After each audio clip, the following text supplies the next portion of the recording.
The Horrible Gamers podcast may contain content not suitable for all ages. Listener discretion is advised.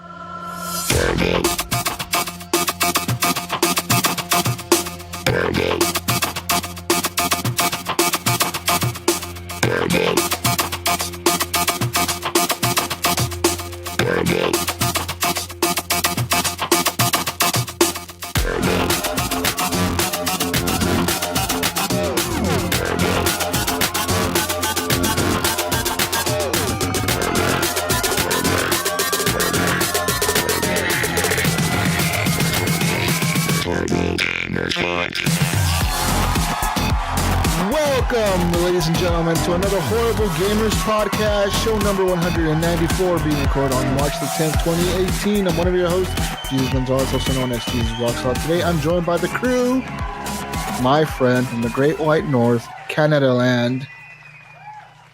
Ryan Gibson is back. Gib8777. Welcome back, Ryan.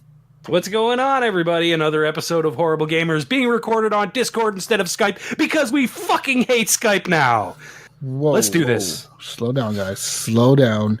And from the West Coast, the best coast, our friend Gunny Chief Henley Merrill is here. Welcome back, Henley. Hello, guys. What's happening? How do I turn the volume down on this Discord thing? I'm so new to this. I don't know what we're doing. I don't know how this works. We're not part of the PC Master Race. This is confusing. I'm confused. Things are happening. I'm pressing buttons. It's recording. Things are loud, too. I don't know. This is how this works. I don't know, guys. No. Anyways, with that being said, people, we are recorded on Discord today, so we're apologizing right now if there's any audio issues in this recording. But if you want to, you can always head over to Twitter at _HorribleGamers and follow us there, guys. Please head over to our Facebook community, Horrible Gamers Podcast Community. And speaking of Discord, we also have a Discord channel, the Horrible Gamers Podcast Discord channel. It's live. You can always reach us there and talk to our PC gaming community there and show feedback. We'll always head over to feedback@horriblegamers.com. Just email us there and we'll get our feedback. We appreciate it. And real quick, let's talk about a thing called Patreon. Patreon is a thing that you do to give us money to support us. Just like our friend Jonathan Hall did, our friend Alan Maybe, Joshua Wolf, Bill Gardner, Evan Tanaka, and John Jerome. Thank you guys so much for supporting us on Patreon. And if you want to, you can do so as well over at patreon.com/horriblegamers, guys. And our intro song is made by Fowler and Twistix. It is called The Breakout. Find that on YouTube. And our outro song is done by our friends Broke for Free. And you can find their music probably wherever. They're a pretty popular band. Anyways, let's get right into what we've been playing this week, guys. I played a few games this week. I know you guys have as well. And let's talk about them. So, this week a game came out. And I thought I would like it. I thought I would really like it. So I bought it. Thought you would like it. I thought I would like it. I mean, it's kind of a game like a Jesus game. You know what? When I saw you playing it, I was like, why did he? No, wait. This is kind of a Jesus game. I get it. But yeah, I mean, I thought it would have been a Jesus game, but it wasn't a Jesus game. Anyways, Train Sim World came out this week on the Xbox One, and it came out on Windows 10, I believe, also, and it's been on Steam for a bit now. Yeah, it's been on Steam for a while. So it's a pretty popular game on Steam, I hear. So I was like, you know what? This game looks pretty cool. I'm going to give it a shot. You know, it's $30. I think it was 30, something like that. So I bought it. It's Train Sim World Founders Edition is what it's called on the Xbox, because apparently they're going to add more content to the game later. So it's kind of like you're buying a preview game, but it's not labeled as like a preview game. It's not in the preview program. It's just like you're buying a part of it now and getting the rest of it later or something like that, I guess. So it's in the normal store? Yeah, it's in the normal store. Everything, yeah, you just pay for the game. It's $30. But anyways, I bought this game, and it's a simulator, dude. It really it shows you how to drive a fucking train. And it's based in England, and it shows like 5 or 6 different trains that they have over there. They have like the passenger train, that's the high-speed diesel train. They have like this big red train that transports cargo apparently across the country or whatever. They have like a red train. Yeah, big red train. They have a smaller train that's like an older, like passenger, like it looks like a subway train almost, but that one, Jesus, but in there. Jesus, what color is it? That one is like green. Green? It's the green one. the Yeah, green It's the one. medium green train. it's the green train. Yeah, the blue train is the high speed train. So the green one is like the lower one, but it's for passengers. The red one's for cargo. And I know there was another one that was like a yellowish train. I don't know what the fuck that one did. It did something. Probably Ooh. passengers too. Now you got me curious about what the yellow train is. And they tell you what these trains are named. They tell you like this train is nicknamed the Big Green or whatever the fuck. Like they have like all these nicknames for them.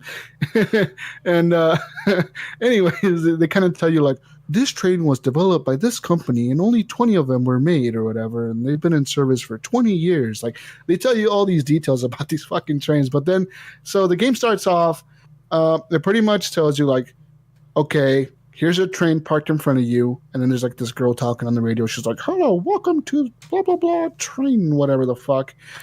Thank you for being an engineer. And then she's like, take a look around and then step into the cabin or whatever, the engineer's driving cabin thing to get started. So you can walk around the whole train. You can like go all the way to the back of it, look at it, go all the way to the front. You can check it all out, see everything.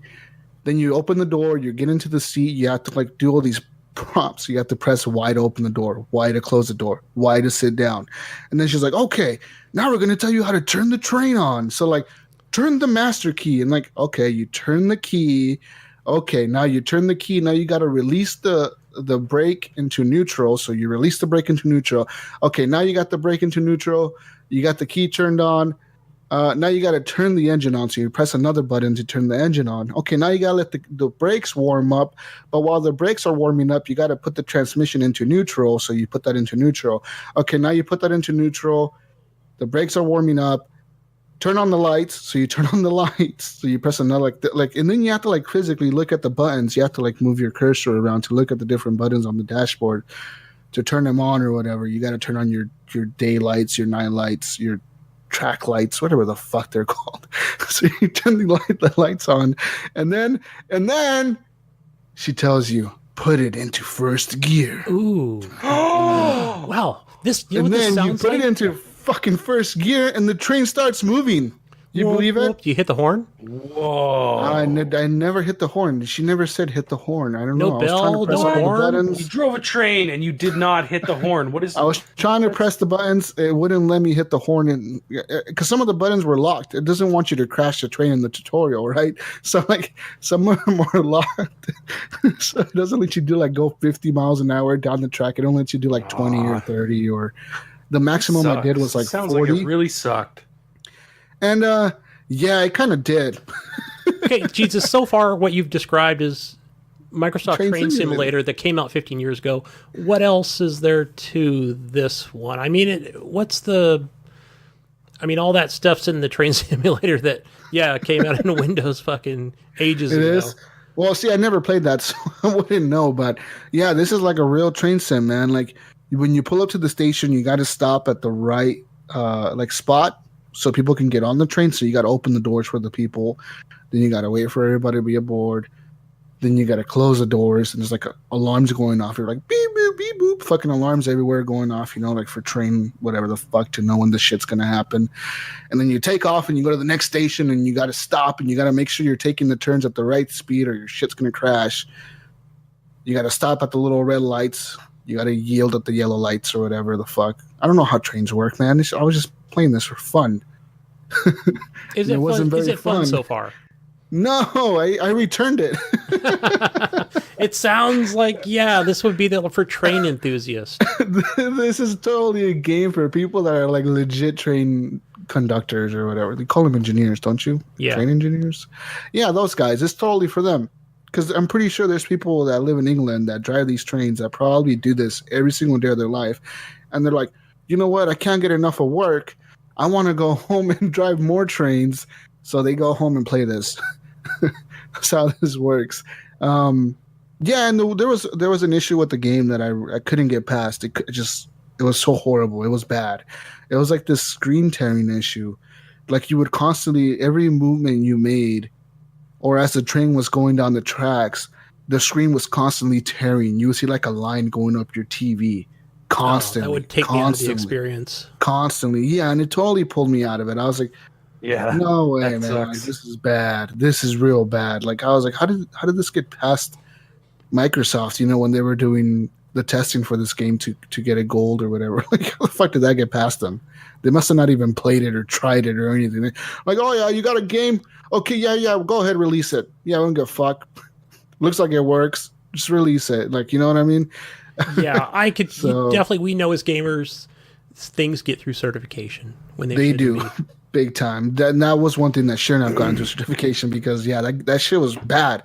Like every movement, I'm talking about every single time you move your stick, you know, to like move your cursor around to the different buttons, or you're looking out the window as the train is going by, you see the trees going by. There's constantly screen tearing. It totally pulls you out of the experience. But But maybe yeah, that's it's a part of game- that game. Well, game preview / here's half now. We'll give you the other half later or whatever. Yeah, it could be. It could be because of that. You know, they're probably going to patch the game, but I don't know how well it's sold. I don't hear nobody talking about it. So I figured It's I was a going to give it a niche game. shot, you know? It's a yeah, niche I game. figured I was going to give it a shot. because Definitely. Yeah. I liked City Skylines, and I kind of bought that game on a whim, you know? Like, I just kind of bought it. I didn't really, like, expect to like it as much as I have. So I was like, maybe I'll like this game, you know? Like, maybe I'll just buy it and like it. No, it didn't work out. And then when I reached out to Microsoft, right? Because, you know, I don't know how your refunds work. I don't know, because there's no refund button on my Xbox store on my Xbox. I didn't see one either, Ryan. There just isn't. No.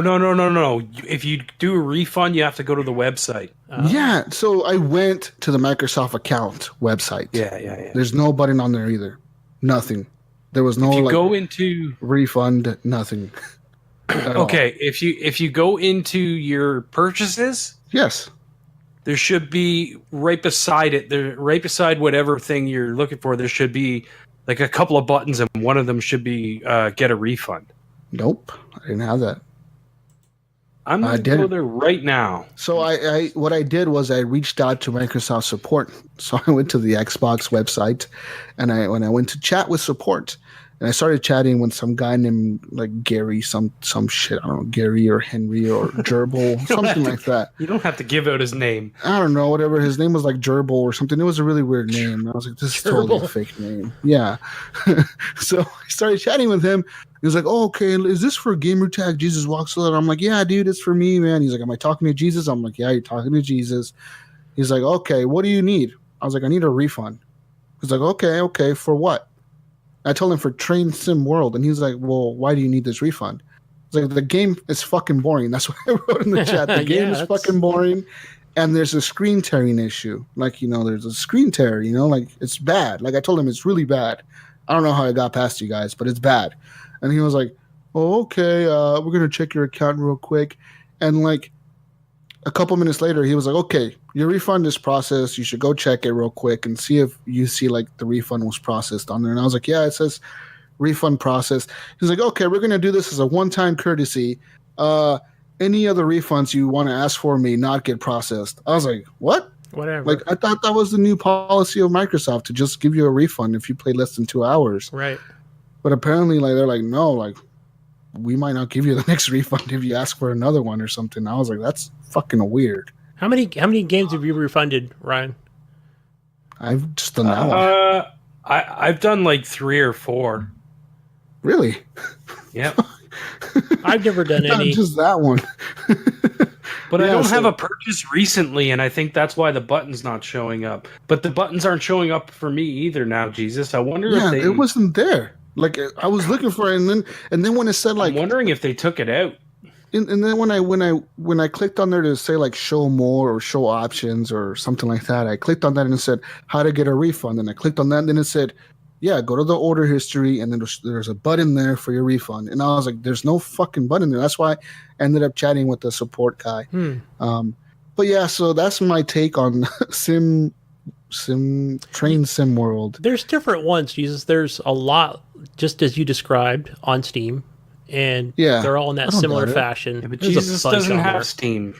No, I'm Yeah, I just know. pointing out that there's a lot of games just like it on Steam. Yeah, and Different I know names, they're really different popular. companies. PC Some are- gamers are really into that shit. Europe is really into that shit, like Euro Truck Simulator. Yeah.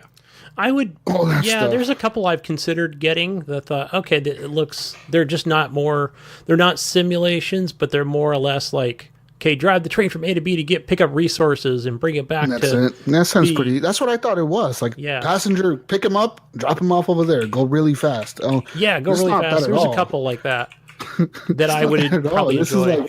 This is like go to work and drive a train like real people do in real life. Yeah, I think if it wasn't too heavy on all the controls, then that would be. And there's a lot of controls, because like when you're pulling up to a station, when you're pulling up to a station, if you're going like 25 miles an hour, it'll tell you like you need to start applying the brakes like a mile before the station. Yeah, like put the brake into position 1, and then like if it's going too fast, still put it into position 2, and if it's going way too fast, 3 or 4 or emergency stop. And it's like all these fucking controls to like learn. I was like, fuck, I wouldn't be able to play this like in free mode at all because I would just crash all the trains. If they had or added or will add things like where it automatically will do it so you can see what the game is trying to help you do as far as like, okay, it automatically put it down into second gear, first gear, whatever, then that would be okay. Then I'd be like, okay, I see what the game is trying to teach me. But there's a lot to a train, man. There's a lot more to a train than I thought there was. Yeah.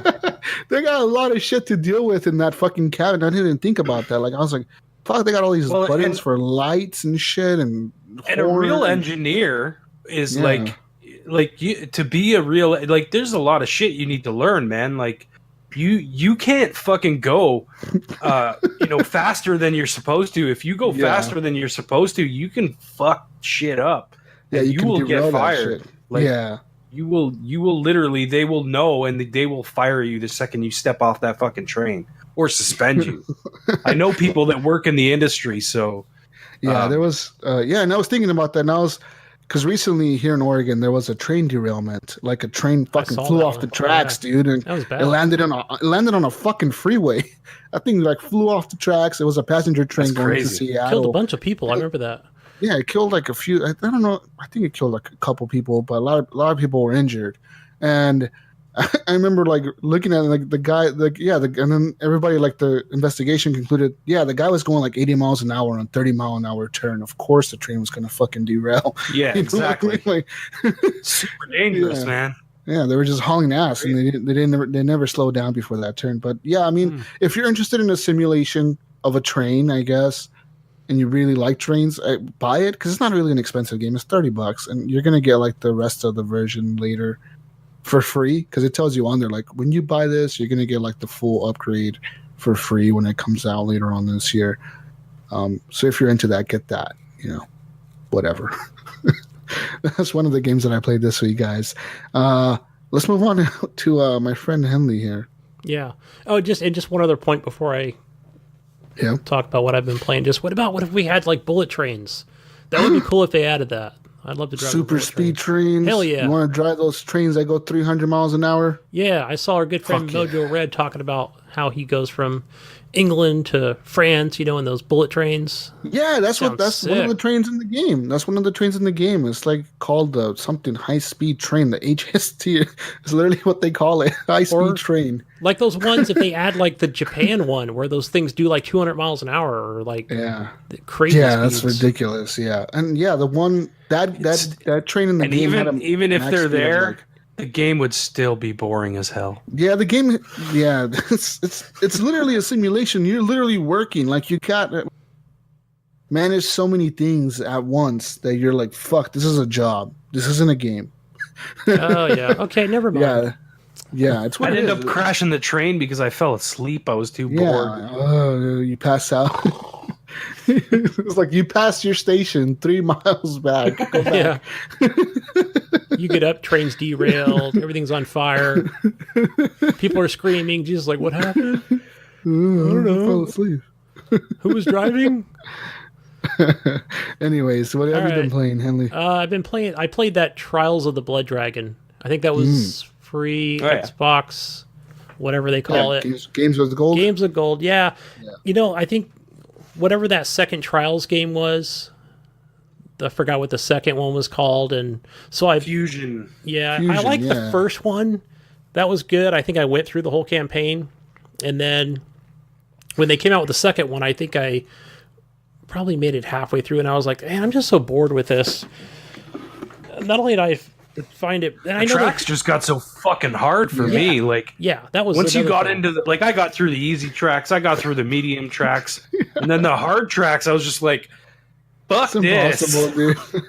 You gotta fly your bicycle through a fucking ring of fire and like all this, like, and then land backwards, and then You gotta forward. you gotta land your front tire on the ring of fire, and then you gotta flip 3 times in the air and catch your front tire on the lip of the next thing, and then Yeah. you gotta rock yourself back and forth a couple of times until you get the motion to get up above. Yeah, fuck Yeah, that shit, those man. those It's just just really insane. insane. It's just stupid. And then you turn on the ghost, the one you know how, like, you can turn on the And they're ghost. like, to see how they hey, do. whoa, hey, yeah, done. Yeah, like they're just hauling ass through the track. You're like way behind them. You're like, how the fuck is he up there? Come all the So- way back here. I think the second one was when Ubisoft bought it. Yeah. When they started on the second Trials game, and they were, we're adding multiplayer. You could race on the, and that was boring. That was That dumb. was more like racing a ghost, right? You were racing mean- the ghost of your friends. No, you Yeah. can. Yeah. I don't think so. I think it actually had like No. an actual. I thought I was racing the ghost of like Multiplayer to friends. it. I think there was like you lined up on the track, like there was 3 or 4 people on the track, Oh, and you wow. were running at the same time. It was like 6 or 7. Yeah, it was something more, like but yeah, it didn't feel like like I'm winning because I'm going faster. I won a few races. I was like, man, am I really racing real people like they say? But yeah, so play the second one. Didn't much care for it. I think, like you said, it got really hard. The coolest And- thing about the second one was the menu music. I Yeah. love the menu music. The second one. Welcome to the future. Fucking like electronic music. So this was, I think, Trials of the Blood Dragon. I didn't know it was a standalone game. I thought it was like DLC for the second one. But no, It's a full game, right? Yeah. They yeah, just- but this one's It has more- points where you get off the bike too, right? yeah. So this Really? one's actually like where you Yeah. get off the bike and it's got a story. Oh shit. You have like an actual hub of where you and your sister reside and go through different things. I think you can like choose different missions from there and gather intel and look in your locker and get different cosmetic uniforms and crap like that. So I don't know. I think I'm going to continue on with this because it's not like, is from what I've seen so far, only playing an hour. It's like doesn't seem to be getting to where it's like so difficult I can't continue, or just frustrated with it. So Okay. yeah, it's okay so far. It looks cool. I like the color and the palette style. It's got all Yeah, the I'm- colors. I gotta boot that up sometime. It's got like that 80s vibe to it. I got it downloaded, yeah. So, what have you been playing, Ryan? Well, guys, there's been another beta for Sea of Thieves. Oh, yep. You It played has that been. game And- again? And for the last 2 days, I have played the living shit out of it. And they've added a whole bunch of new stuff to the beta. Yeah. There's new missions. There's new you can customize your ship now. There's new weapon skins and new clothing, and lots of new stuff was added. And there was we had this one mission that we went on, and it was an epic mission. So all of a sudden we look up, and there's this big skull in the sky made out of clouds, and his eyes are lighting up. They're lighting up, and we're like, what the hell is that thing? So we're like, all right, let's fucking head towards this crazy ass skeleton in the sky. So we start heading towards it. We get there, and there's one of those skeleton fortresses. So we're like, all right, well, let's get on the fortress. Let's get on the island. And we get on there, and we're killing skeletons. And one of the people we were with, they knew what we were doing, and they were like, listen, this, it can take a while, blah, blah, blah. Just keep plugging away at it, and let's just keep going. So sure enough, we kept going, and we're all thinking like, something's glitched. Like, we've been here for an hour just killing these skeletons. And it's not like the regular skeletons. They're more powerful and they have more health and they eat bananas now. So, like, they'll run away from you and start eating bananas and shit. So you got to kill them even, like, get on them even harder. But, man, we plugged away. And then all of a sudden, boom, the captain comes out and he's got a big red name over his head and he's a fucking pain in the ass to kill. So we're all trying to shoot him. We're trying to get him with our swords. We're trying to shoot him. We can't kill him. Keep dying. And then Jesus, I think it was you who came out with a brilliant idea. He's like, I'm going to take this exploding barrel in with me and just chuck it in there and blow him up. And fucking sure enough, it worked. Yeah, I ran in there, right? Because yeah, the guy's a bitch to kill. Let's be real here. We were there for an hour. Yeah. Okay. When you first pull up to that island, let's start with this. When you first pull up to it, you're getting shot at by the different cannon, like little forts they have around the island, and you're getting shot at by lots of cannons, constantly bombarded with cannon fire. So your ship has to maneuver far enough away from the island to, be away out of range out of those fucking cannons shooting at you, because they'll hit you. They have really good aim for being skeletons and having no eyeballs. They have AI. They had really good aim. Yeah, they had super good aim. Like, they were just destroying our ship, and our ship had already seen. Our ship looked like fucking Swiss cheese. When I joined you guys today, I think I played with you guys 4 or 5 hours. And we're talking about the night before though. Right now, yeah. But whatever happened to you guys today? Because when I joined, like, come on in, you can join in, and I was like, the fuck happened to your ship? Yeah, it was bad. You think that was bad, dude? Our ship last night had a one of those like the 2x4s or whatever on every panel of the ship, every single one, like top deck, lower deck. Every single fucking thing had a fucking board on it. Like, there was not one part of that ship that wasn't touched with the cannonball. Anyways, so we're pulling up there, and Mojo is chilling. We're all just pulling up there. Next thing you know, we're getting shot at. So we're like, Mojo, stay on the boat. And Mojo's doing his best, to stay on the ship and kind of maneuver it. We're trying to swim to the island. I swim to it. I get in there, dude.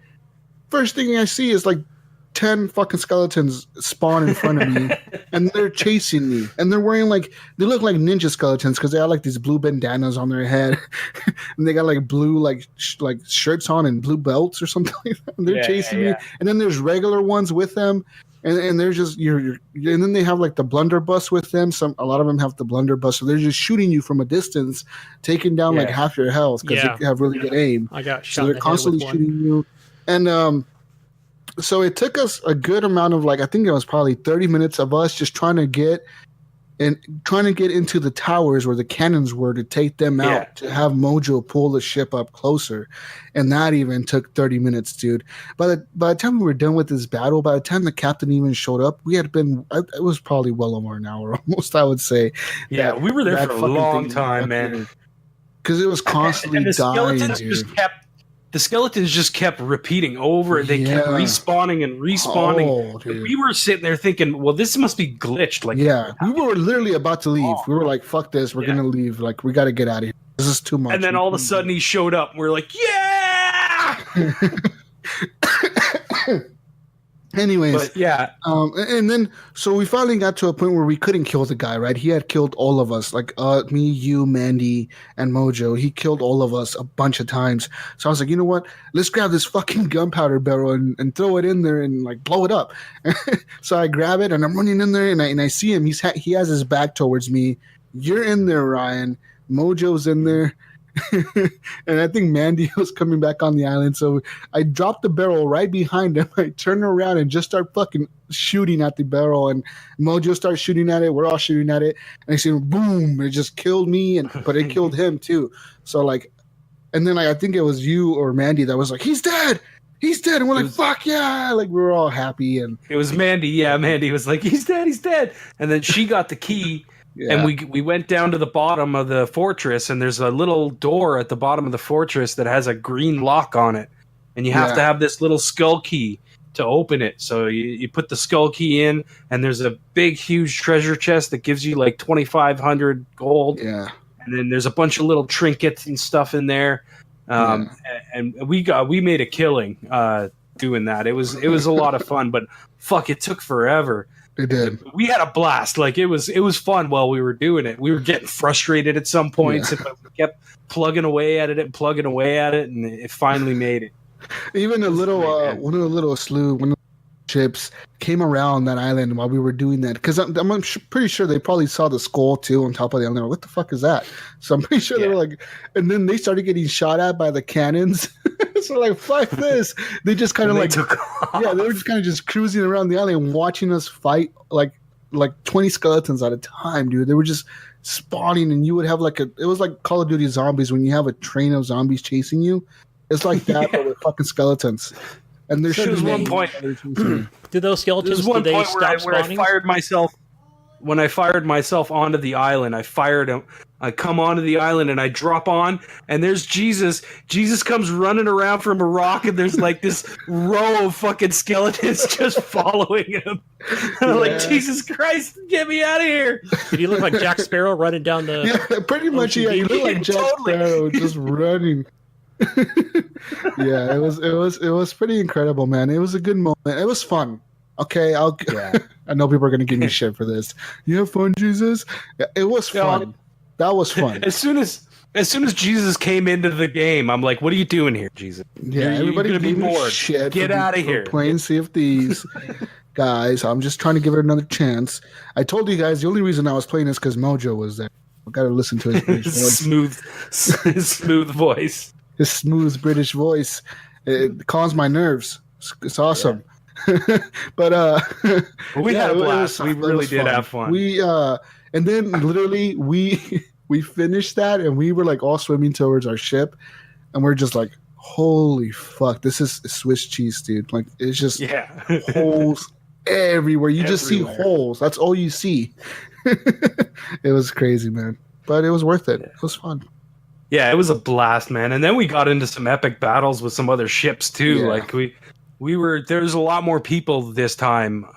We would run into people every once in a while. It's still a little barren. It's still a little bit like you don't see people a lot, but when you do, you usually run into each other a couple of times, and it's like, oh. And I think this game, that kind of works for this game, even though I kind of don't forever and you don't see somebody, it does make it to where when you do see a ship coming upon you and you see them kind of turning towards you and you're turning towards them, it's like, excited. Oh fuck, shit's about to get real. Yeah, here we go, guys. Get ready for some shit, because this is gonna load up the cannons. Right, here we go. Yeah, and everybody's like doing their shit, right? Adjust the sails. Get some more cannonballs. Okay, you got planks. Yeah, I got planks. You got your guns ready. Yeah, okay. To the blunderbuss, we're switching to the sniper rifle. Everybody's just like doing different things to get ready for this fucking fight. You know what I had? I had a blast today because I got to drive a lot. Yeah, you did, Gunny. I was driving today. Jesus was driving. Gib was driving. Then, we were kind of rotating in and out today because we were doing different things. But then Mojo came in. He's like, I'll drive. And it was cool, like, to just take different roles. Yeah, we all got to take the different roles, and I feel like last night we had a really good crew, and I think it was because of the communication we had. I mean, we all had mics and we were all talking. And Mandy, she knew how to really play the game. She knew a lot about it. It seems like she played a lot of it before, because she knew exactly what was going to happen at the Skull Island. She was like, "Yeah, guys, we're going to get in there. We're going to die a lot." And this guy, she was the only one that had ever done it before. Yeah, she's like a big guy with a hat and like a coat's going to come out, and he's a captain, and we got to kill him. And then we get the key, and then we get the treasure. And we're like, okay, we don't know what the fuck you're talking about, but okay, we're going to listen to you. And it was epic, dude. It was an hour, probably over an hour, man. Honestly. Well, we did it a little faster today. When we did it today, it was a little faster. It seemed like yesterday it somehow glitched or something, because it was constantly just something was off. Respawn. Today it took us like 30 minutes, right? 20 minutes? 30, 40 minutes, something like that. Yeah, it was something like that. It wasn't nearly as long as yesterday's fight. Yeah, because when I joined you guys today, your ship was battle. Yeah, it was torn. Yeah. I was like, nice patch job, guys. What actually happened to us is when we were heading to Skull Island, we had just spawned into the game. We were barely like we weren't even on our first voyage yet, and and as we get to the island, we see another galleon just cruising around it, and you're like, oh fuck. And we're kind of like cruising alongside, and I'm like, okay, let's not shoot at these guys. Let's kind of just be friends with them for right now, because we kind of need them, you know. We know how hard this shit is to fight. And no, the first thing we do when we're passing by them, they fucking shoot at us. First thing, dude. I'm like, no, Jesus, if you remember correctly, the first thing that happened was you snuck onto their ship. No, that's incorrect. As we were going by them the time when we were they did fire at us. They fired at us, man. Right. And I was like, what the fuck? Like, we weren't even firing at you guys. We're just here to help you guys. Well, but I guess only one crew gets the key, right? So it's like, okay, you know, like. So what happened? Get the key. Speaking of that, Ryan, what even happened today? If you were with me and Airborne Junkie today, where I think when we were directly behind like another ship and chasing that ship, like they were coming up the ladders. Were they just jumping off of their own ship and then waiting until we arrived? Because we were following behind them, they were jumping off the back of their ship and then getting onto our ladder and coming up. Yeah, because I finally, because I'm just standing there and I'm looking at the ship and I've got my what do you call it, the telescope thing out, you know, and I'm like, before I know it, I'm getting shot in the head. The guy's standing next to me. Yeah, it's ridiculous. Yeah, but then I was like, okay, now I got to watch the ladders. I'm like, no, I see him. He's in the water. I can see his gamer tag. You were chasing these guys, and they kept jumping off of their ship and just waiting for us to go over them, and they would just climb onto our ladders. But we were killing them every time. Like, it's like they were just getting destroyed, and then there was a point where like we just kept running into those guys over and over again. And I think they were like, we were getting pissed off because we were just fucking hunting them down after a while. We're just like, screw it, we're going after these sons of bitches. But finally, me and Airborne, we finally sunk a ship today. Yeah. Actually, it was Airborne and his shooting skills took one down. And the two of us were nailing that ship with cannons. Good times. Awesome. Yeah, but I can't wait, guys. I hope there's even more in the final release. I think, I really do hope there's more. It's and there's a couple of stores and shops that are new that opened up in this beta. Yeah, they have now they have it where you have to buy the customization of your ship. So you got to buy the sails, you got to buy the paint. Every ship basically looks the same right now. Like they're all like just wood and like white sails. Yeah. So I know when the game comes out, you're gonna tell who's the noob and who's like if you run across a ship that's like black and has black sails and fucking skulls on the side of the ship or something like oh fuck. You know what was pretty cool? What was when I first saw you today, Jesus, where you actually look like freaking like a captain of a pirate ship. That was because I had the hat on, the beard, the eye patch, and the hook hand, and I had all that shit. Yeah, because I just spent all that money that quests we did last. But then what threw me off was when those guys were coming onto our ship while we're chasing them, and then you would, or I was dying, then you got killed, and then you would come back, and you'd come back as like no shirt on, no eye patch, nothing. And I'm sitting there over there whacking you with a sword, like, oh, wait, that's Jesus. Never mind. I thought it was an enemy. Because it wouldn't take a minute to load in. You totally, like, your appearance totally changed. Yeah. So you put on your probably was just taking a second for his clothes to load on. Yeah. Right. Well, what I like about this game is the interaction with friends. It was last night constantly. I want to say the whole time we were playing, I first jumped on, Jonathan was on the crew, and then Jonathan left to go eat dinner. Ryan got on the crew, and then like people were just switching, constantly switching. That's what it was like swapping today. People out all day. Yeah. Yeah, like, hey, you want to jump in? Okay, you jump in. Okay, I'm leaving. You jump on the crew. Okay, you jumped on the crew. It was just constantly people switching out. Like even today, when I'm pretty sure when I left earlier, you guys probably swapped in Johnny, right? Andrew? Yeah, Johnny came in. Yeah. Mojo came in. Yeah. Yep. Yeah, so that's cool about that. How you can just swap people in and continue voyaging or whatever, doing what you're doing. Yeah, so it's letting you do that now where it wasn't before. And there's also new missions, new mission types. There's missions where you have to like you get a cage and you have to trap like a chicken or a pig. I got a chicken. And you have to get specific colored chicken or whatever, and then you have to take it back to a specific island before a specific time. So they give you a time, and they give you an island that you have to get to, and then they give you what you need to turn in at that island.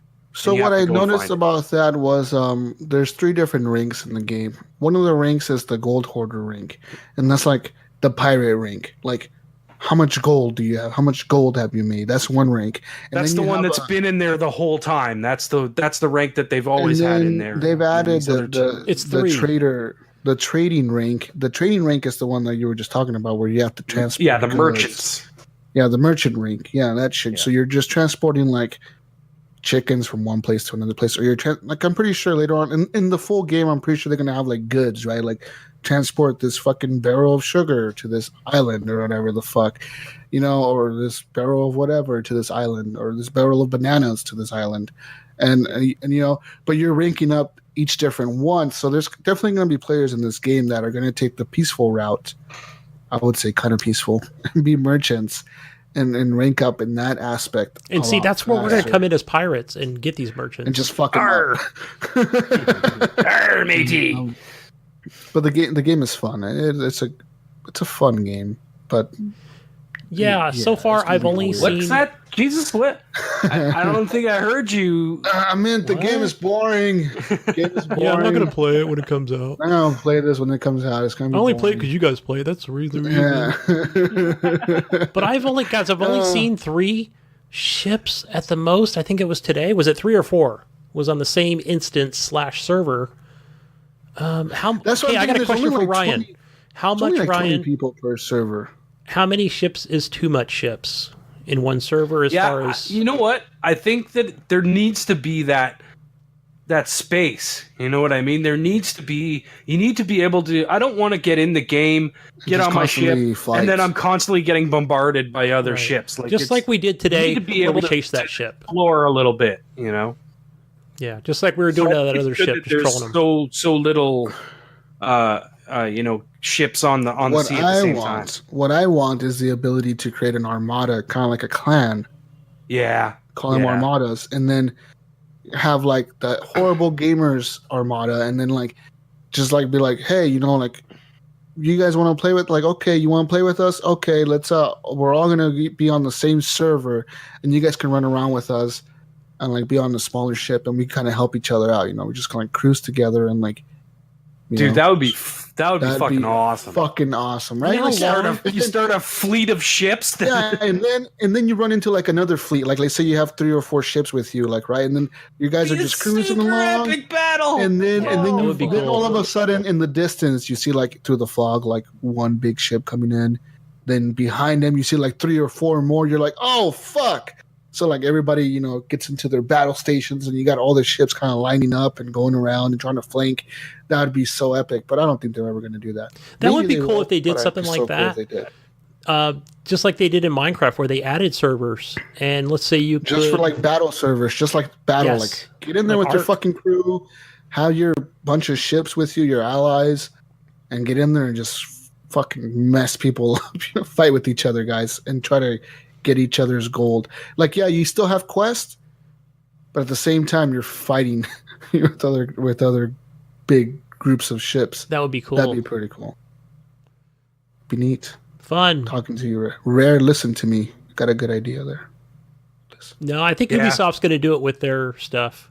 With that other game, yeah. Skull and Bones will definitely probably have something like that. Yeah, it seems like a very battle-heavy game.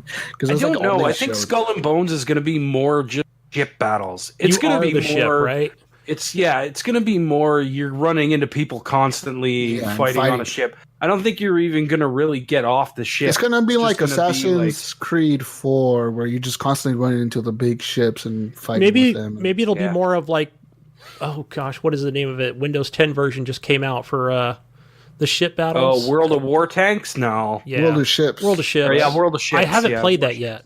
I haven't been on the Windows 10 I played it a little bit. It was okay until I went into multiplayer. It's been out for a while, right? So yeah, just like World of Tanks. I was like, I'm done. Like, I was playing. I didn't even realize I was playing against the AI until I was like, okay, this is pretty simple. Like, you play with real people, but against computer AI, and I thought it was just regular people we were playing against. But then I realized that we weren't, and I went in and I was like, okay, let's try this online thing. Did the online thing, just got fucking demolished. Yeah. I was like, okay, this is no good. Yeah. Okay. But yeah, Sea of Thieves, guys, it's coming out soon. Woo-hoo. And stay tuned at the end of the show for a special Sea of Thieves song.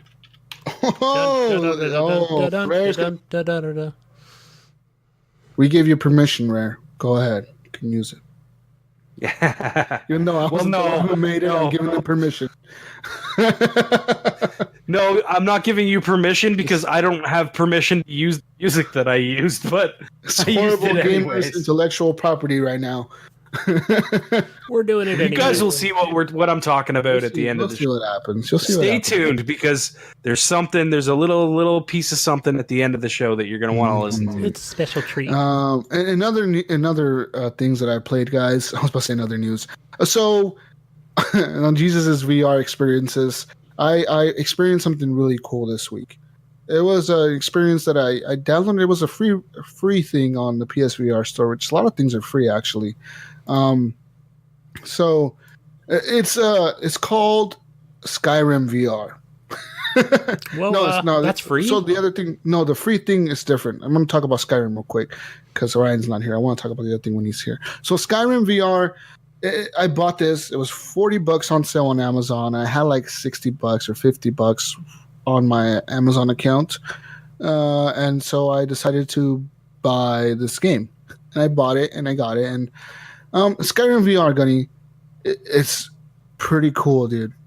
It's pretty fucking cool. Let me ask you something really quick. I've only seen very little gameplay of it, but you know how it shows when you're watching it on the screen, not in VR, where it's kind of showing your hands and different. Yeah, like it shows your hands floating. Right. Is that what you're seeing? Yes. So when you first start the game, different settings. There's kind of settings you can mess around with.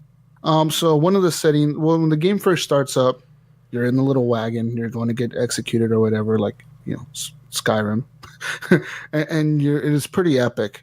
So I was looking around, and the thing is, you turn your head with the sticks because I'm using a controller. So you turn your head with the right thumbstick or the left thumbstick, one of the two. And the camera turns, right? But when the camera's turning, it's kind of like you're doing it in like, it's not like smooth. It's more like in frames. So I know what you're talking about. The way your hands. You know what I mean? Like it's like choppy. It's not like you're just moving. It's like it's not free flow. You're just kind of like, it's kind of like snapping, kind of, like to different sections that you can look at. But you can move your head up and down, left and right, and look around you. It's kind of, the camera generally is facing that direction, right? It's kind of like wherever you point, like move the stick to, is facing that direction. So, I was doing that, but it's really cool seeing like Ulfric Stormcloak sitting next to you, and he's just sitting there and he's looking at you and he's gagged up, and the guy's talking, the thief is talking about like, oh, I would have stole that horse, if you guys wouldn't have been over there fucking around and got me caught. And then like they're asking you like, why are you here? And you're like, oh, like, you're going to be quiet. Okay, whatever. And then you're just looking around, it's pretty epic, dude. Getting to see the snow and like it's snowing and you see like the moose going through the forest or the trees. And like what I noticed, the first thing that I noticed in Skyrim VR because I played a lot of Skyrim on my 360. I played it on my Xbox One. I fucking played a lot of it. And I noticed how much detail is in the game that I never noticed before. Like I'm looking around and I'm seeing the detail in the guy's clothing, their armor, the way it looks, the detail on the wagon, the detail of the world. Like you're looking at the world and you're seeing all the detail in the trees, in the sky, and everything. It's pretty incredible. They got to do something like did there. This can't be a port because they have to build this for VR. So I'm curious how they did this. Hold on. Just pause recording. Hold on. I'm going to pause it. Hold on. All right.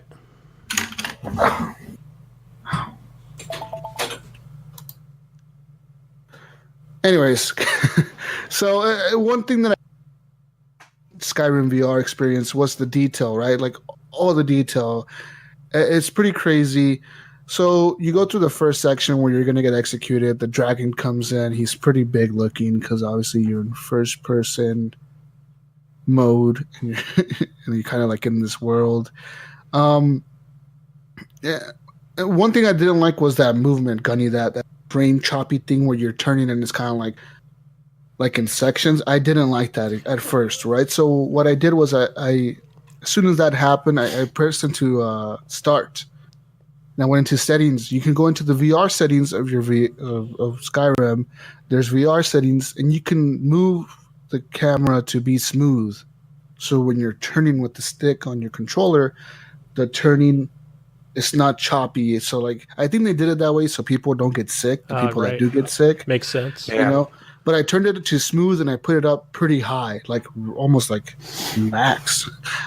And then I put it to smooth. So like now when I turn like the stick, the camera just is turning, like it's just like it's turning. And then you look up and down. And your head movements is what controls your little your reticle. And you know if you have like a reticle in Skyrim, like the little thing in the middle? It controls that. You kind of have like a little reticle.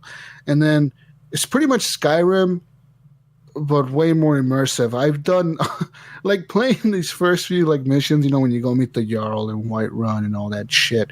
I actually like I noticed so many more things about Skyrim being in the VR than I'd ever have playing it normal on a TV. Like you notice when there's like a little cave off to the side somewhere, you're like, I've never even been here before. What the fuck? You know, like and you go in there, and it's like a whole like mine, and you got a whole section in there of things going on. You know, it's just you notice a lot of details that you'd never noticed before because you're so immersed in it. You can look around and see things next to you, and I really like it. I think it's one of the coolest VR experiences on VR, like Skyrim VR. It sounds really cool. It is, man. So I recommend it for people that have a PSVR and haven't played Skyrim on it. You should really try it. At least rent it through GameFly or get it cheap somewhere like I did, you know, on Amazon for $40. Because I was gonna buy Bravo Team. That shooting game that came out. Is that the one that was on Steam? Is that the same thing? I'm surprised. No, I don't think so. Because I know, might be thinking of a different game, but I thought Bravo Team was like exclusive. I think Bravo Team's an exclusive PSVR. Yeah. So I was gonna buy that, but every review I read was the game like bad. Like I'm talking like there are people who are talking shit like this is the worst fucking thing VR has ever put out. Like this is bad. Like people are saying like it's just it's pretty much like a time crisis game where you're going through with the squad. Like you have another person with you as like the second player. It's another person on a VR headset. Or it could be an AI thing, right? Like an AI soldier next to you. And you guys are just kind of like running through the missions. But it's like Time Crisis where you're just shooting at things. And then the game kind of takes control of the characters. And they move into the next spot. And you stop. And you keep shooting at different things. And then you move to another section. You stop. You keep shooting. It's just like that. It's not like you're controlling the guy or whatever. Like, So I hear it's really bad.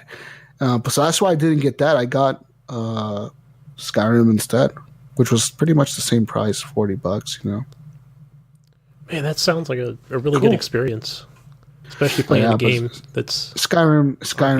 It's a really cool experience getting to like walk into the towns and you know you're in the world, man. It's really immersive because the detail they put into that game is just incredible. Do they have mods where that you can add to this? No, mods are not enabled for the VR version. It's just the vanilla Skyrim. Well, I would think it would be cool to have that sometime in the future, in the near future, where you could have the no doors, or what is it, no door loading? The no door loading, the open cities or whatever. You just walk into the city, the doors open. Yeah.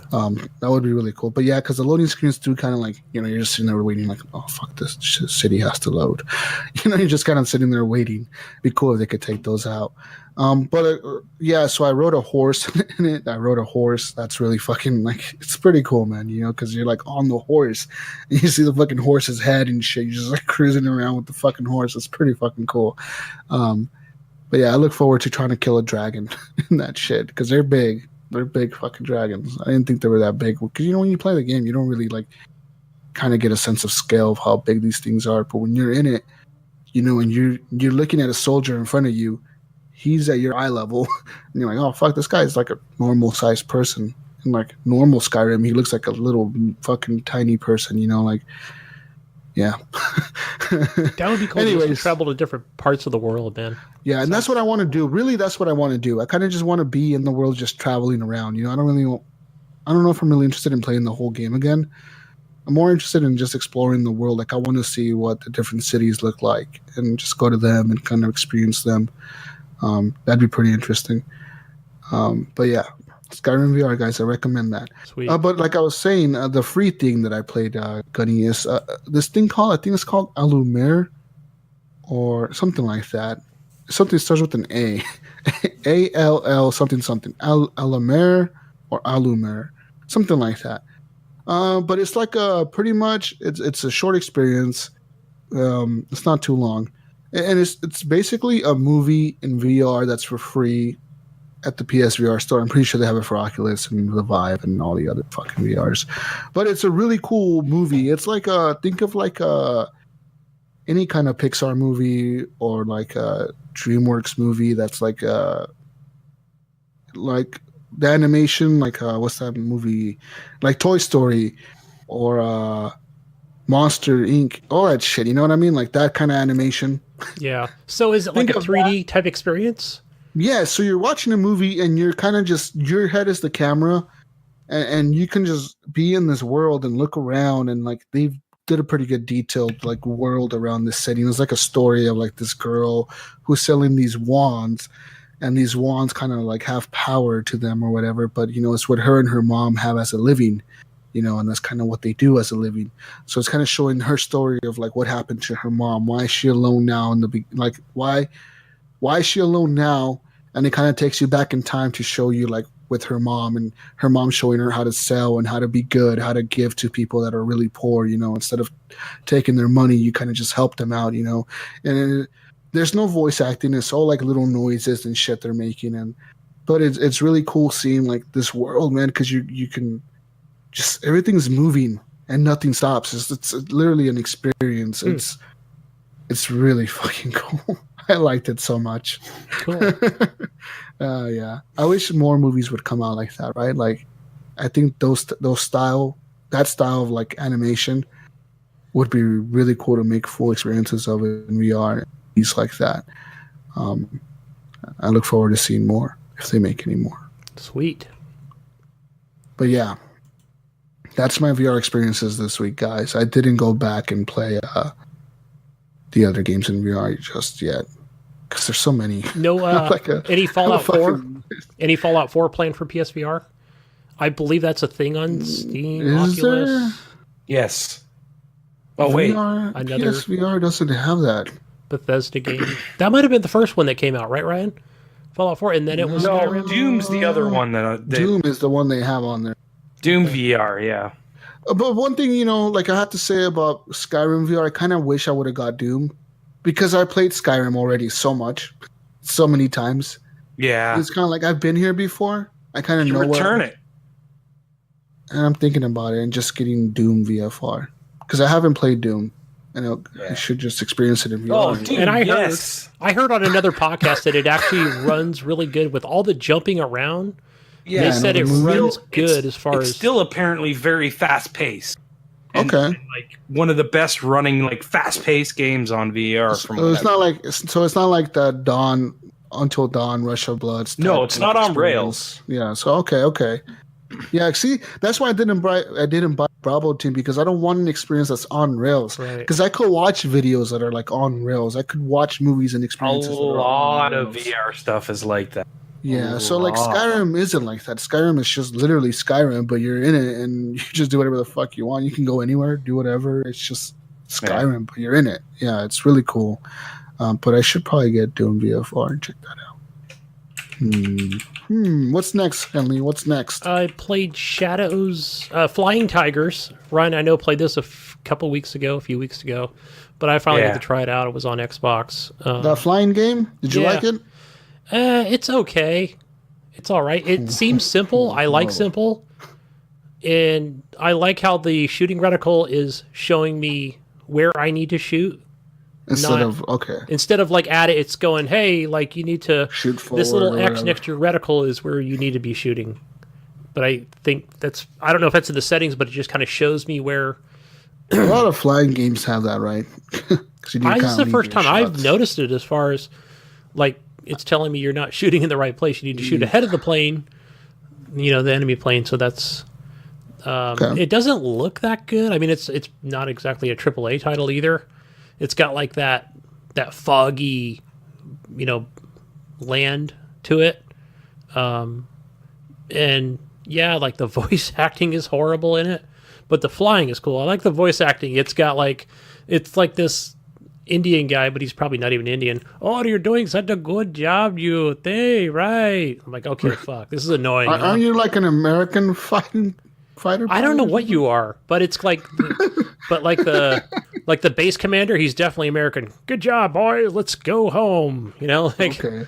Like, all right, whatever. But yeah, but the flying's okay. The flying's good, but then is it like Blazing Angels? Because I fucking love Blazing Angels, dude. A little bit. Is it? Yeah, not exactly, but it's a little bit like Blazing Angels and like Crimson Skies. I really like those games. Yeah, but it has that same feel to it. Okay. Jesus. I don't know if it's got multiplayer type shooting. But I'll tell you, the campaign gets friggin' hard. Like really hard.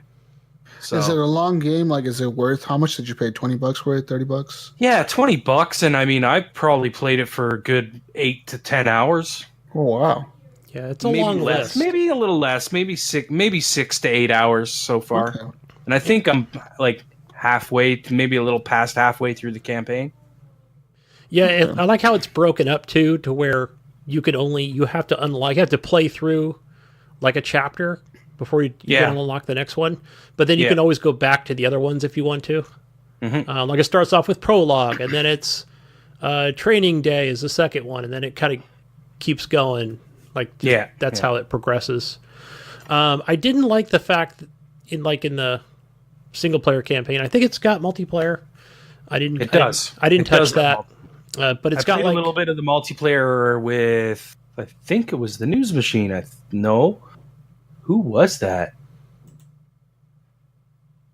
Damn it, I can't remember who I played it with, but I was playing multiplayer. I mentioned it on the show. I remember I talked about it. Yeah.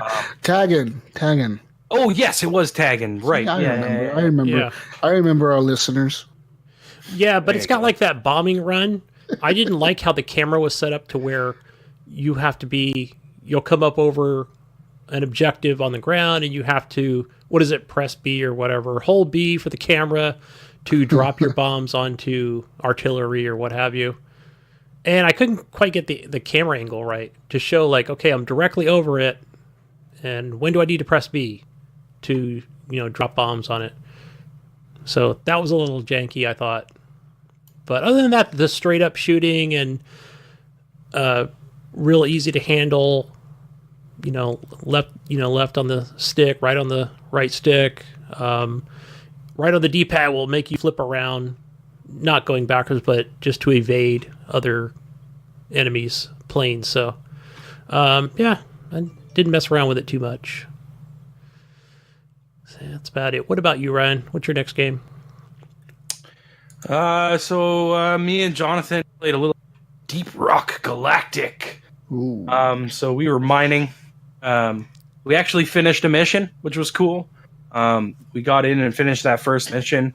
And basically, as soon as we finished the mission, my trial ran out.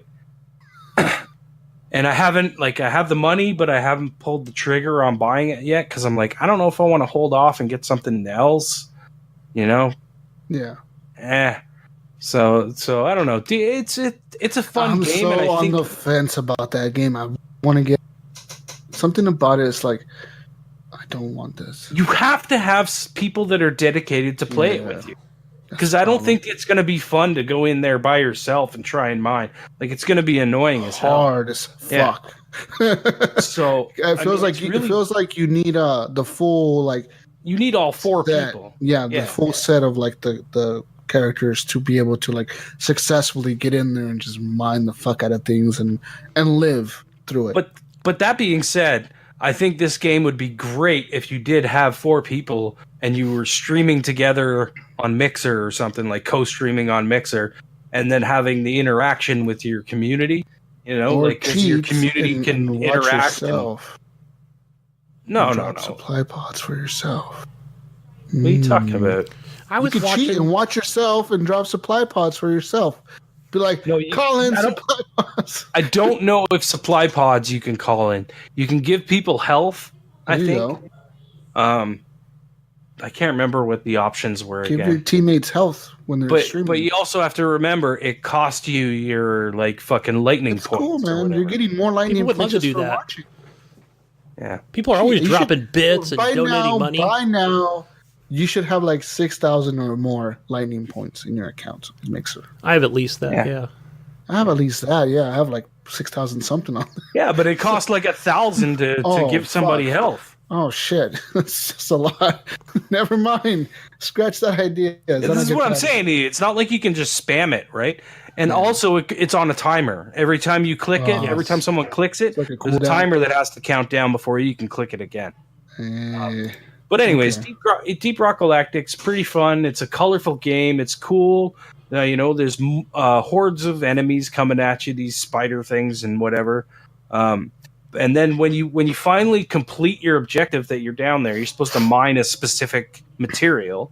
Once you've completed that objective, it's like now you have to get back to the dropship, and you basically have to book it while hordes are coming at you.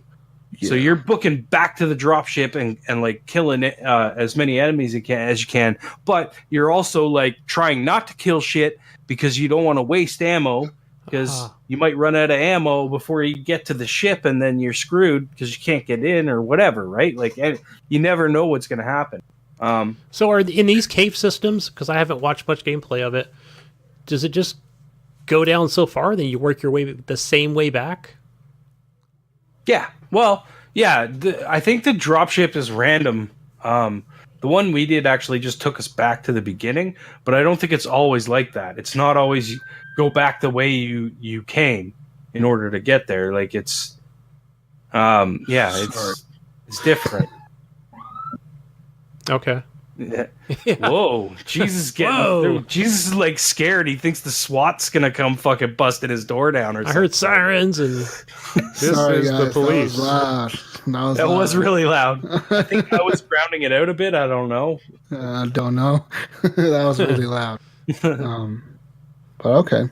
But yeah, Deep Rock Galactic, guys, check it out. You get a 2-hour trial. It's in game preview, so you can play it for 2 hours and see what you think of it. I mean, I kind of played for my 2 hours, and I'm still not sure.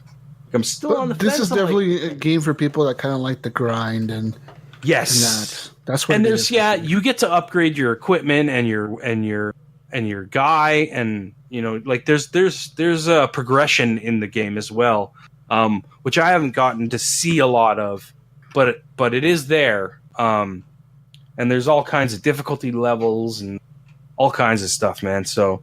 It's an interesting game. I might pull the trigger on it if something else good doesn't come out in the next few weeks. We'll see. We'll see what happens. But Deep Rock Galactic. Yeah, look it on Steam. There's no demo or any kind of trial, so you're only going to find that on probably Xbox and PS4. Yeah, it's the Xbox game preview. And it's Xbox One X enhanced. Cool. Yeah. Even though looks pretty. Yeah. Pretty. And in other news, things that I played. Siege, Rainbow Six. I got into the Outbreak Hell yeah. content they just released this week, so I played that a lot. I played this a lot this week. I want to say I started playing it the day it came out, and I played it the day after that, and then the day after that. So first night that I played, I got into there was everybody on my friends list was playing something else. Right? Like I'm like, maybe Wingman will play with me, and he's over there playing fucking Dead Island, boring game. He's playing that shit, and I'm like, oh god. And then He's playing with comrades, so I'm looking at you guys, and you watching Netflix. I'm like, what the fuck, man? Like, oh god. you Not should me. have. I played- You should invite I played me, with man, you. because I was probably sitting there on my phone, and Kathy was watching Netflix. And if you would have invited me, I would have come back here and played. Yeah, okay. Canadian. played You with didn't you. invite me, but you didn't ask. No, you posted now it on the you're Facebook. And that is the only reason that I haven't played this game yet, is because nobody's asked me to play it. And then I invited like random. Do you know who joined me? You know who joined me the first night? You want to know? Yeah, I want to know. Riker Jones, our community nice. member. He joined us, and that's Ricky Alfares for the community members. I know I'm on the group. Yeah, he joined me, and so like the first match that I played, literally, dude, you get in there. These zombies are not. This is not your average fucking. Yeah, ain't no zombie. fucking joke, right? These fucking things, like, they're just constantly swarming you. They're constantly coming at you, and if your team isn't talking, you're gonna go down. If your team isn't working together, you're gonna go down.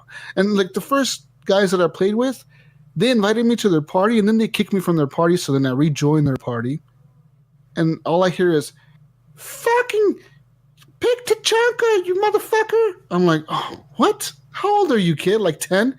Fuck you, pick Tachanka." I'm like, I was like, "I want to be Doc." "Fuck you, I want to be Doc. You pick Tachanka, I'm gonna be Doc, or I'm gonna kick you." I'm like, "Fuck you." God.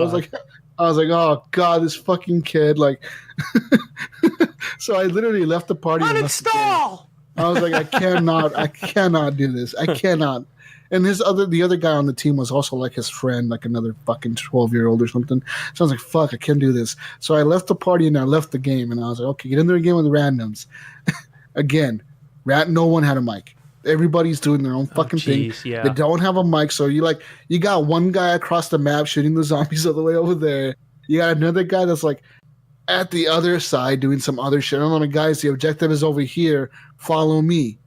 No one's listening. No one's fucking listening. I'm like, guys, I'm headed to the objective. We gotta pick these fucking explosives up. When I pick them up, a swarm of zombie comes. I need you guys to come to me. Nobody. It's like, what the fuck, dude? So we died. I played with another random. This one dude had a mic, and the other guy didn't have a mic. And we did okay in that one, but we died like at the second objective. We just kept dying every mission. Finally, I played with Ricky and other people, like another random that we had on our team, and it was like this Mexican guy who like spoke Spanish, so he's speaking Spanish the whole time, like he's just speaking Spanish. And Rick is like, dude, you this guy's speaking Spanish, like what the fuck? I'm like, I don't know, man, like. He was listening. He understood what we would say, because I would be like, dude, don't shoot the zombies. We got to sneak up on him. And he wouldn't. He would just kind of like look at them, and he wouldn't shoot. And be like, all right, at least he understands what the fuck I'm telling him. You comprende, amigo? That was when I was playing with Carbide, because Carbide joined us. So it was Carbide, me, and Riker, and Riker had to leave, so it was just me and Carbide left. And that's when the Mexican guy got on. And Carbide's like, dude, speak Spanish to him. He doesn't understand us. I'm like, no, dude, I'm not going to speak Spanish to this guy. He's like, Jesus, speak Spanish. He doesn't know what the fuck we're doing. I was like, yes, he does. He's listening to what we're saying. And the guy's like, oh, I don't understand. I'm like, whatever, dude. So, but then we finally, we died a lot that one too. So when I finally was able to finish a mission, was with my friend Gunny. Hell yeah. Gunny That's right. I got your back, bro. The next day, my friend Gunny decided to come online and play with me. And we finished the mission, which was Patient Zero's house, right? That was the mission? Yes. Where you went to the junkyard. Well, we did two different ones. Yeah, we did the hospital, and we didn't get really far. That first one we did with a random, and he was okay, but obviously he couldn't hear what we were saying, but he was a good shot. Because he kept activating the mission objective when we couldn't fortify the freaking place we needed to be at. But still, like, every time I went down, like, he would get me up, and then it was a tit for tat thing. So but it was crazy. We finished Patient Zero's house that night, and we felt good about it. And then after that, we just kept dying on the other missions. So I was like, you know what, I got to go to bed. And then the next day, I finally played with Brink. So Brink got on with me. It was me, Brink, and Riker Jones. Us three, we got together because it's only a 3-man team that they have on this mode. There's not 4, which is kind of weird. I always thought it was going to be 4. I don't know why. It's I don't only like 3. So it's really hard because if one goes down, the other two have to like kind of like one has to cover the guy that's picking up the other guy, and if the guy's not covering that guy because he's covering himself, then that guy goes down. Now there's 2 people down. Now there's one guy running around, and it's fucking hard. So me and Brink and Riker, dude, we finished every single mission. We completed them all. That shit was cool. It was fucking cool. It's totally giving me that Left 4 Dead vibe where you're going through like different areas and then you get to like a checkpoint, you get like a safe room, you get all your kits again. Yeah, you get all your kits and you have like full health, full kits, full ammo, full everything. And then you go into the next section. You got like ammo crates kind of laying around and kit crate, like grenade crates. But those also refill your specialty. So like I was playing Doc a lot. That's who I usually tend to play. I was playing him a lot. And you know how he has the stim pistol, right? Like the pistol that gives you health and picks people up. Well, you only have 2 shots with that like specialty pistol or whatever. So if you go to the grenade crate, you can refill with that, and it refills your stim pistol, not just your grenades. It's actually like it refills your kit, kind of. So I was doing that a lot. And we got through it, man. It was hard. It was brutal. We died a lot. We failed a few checkpoints quite a bit.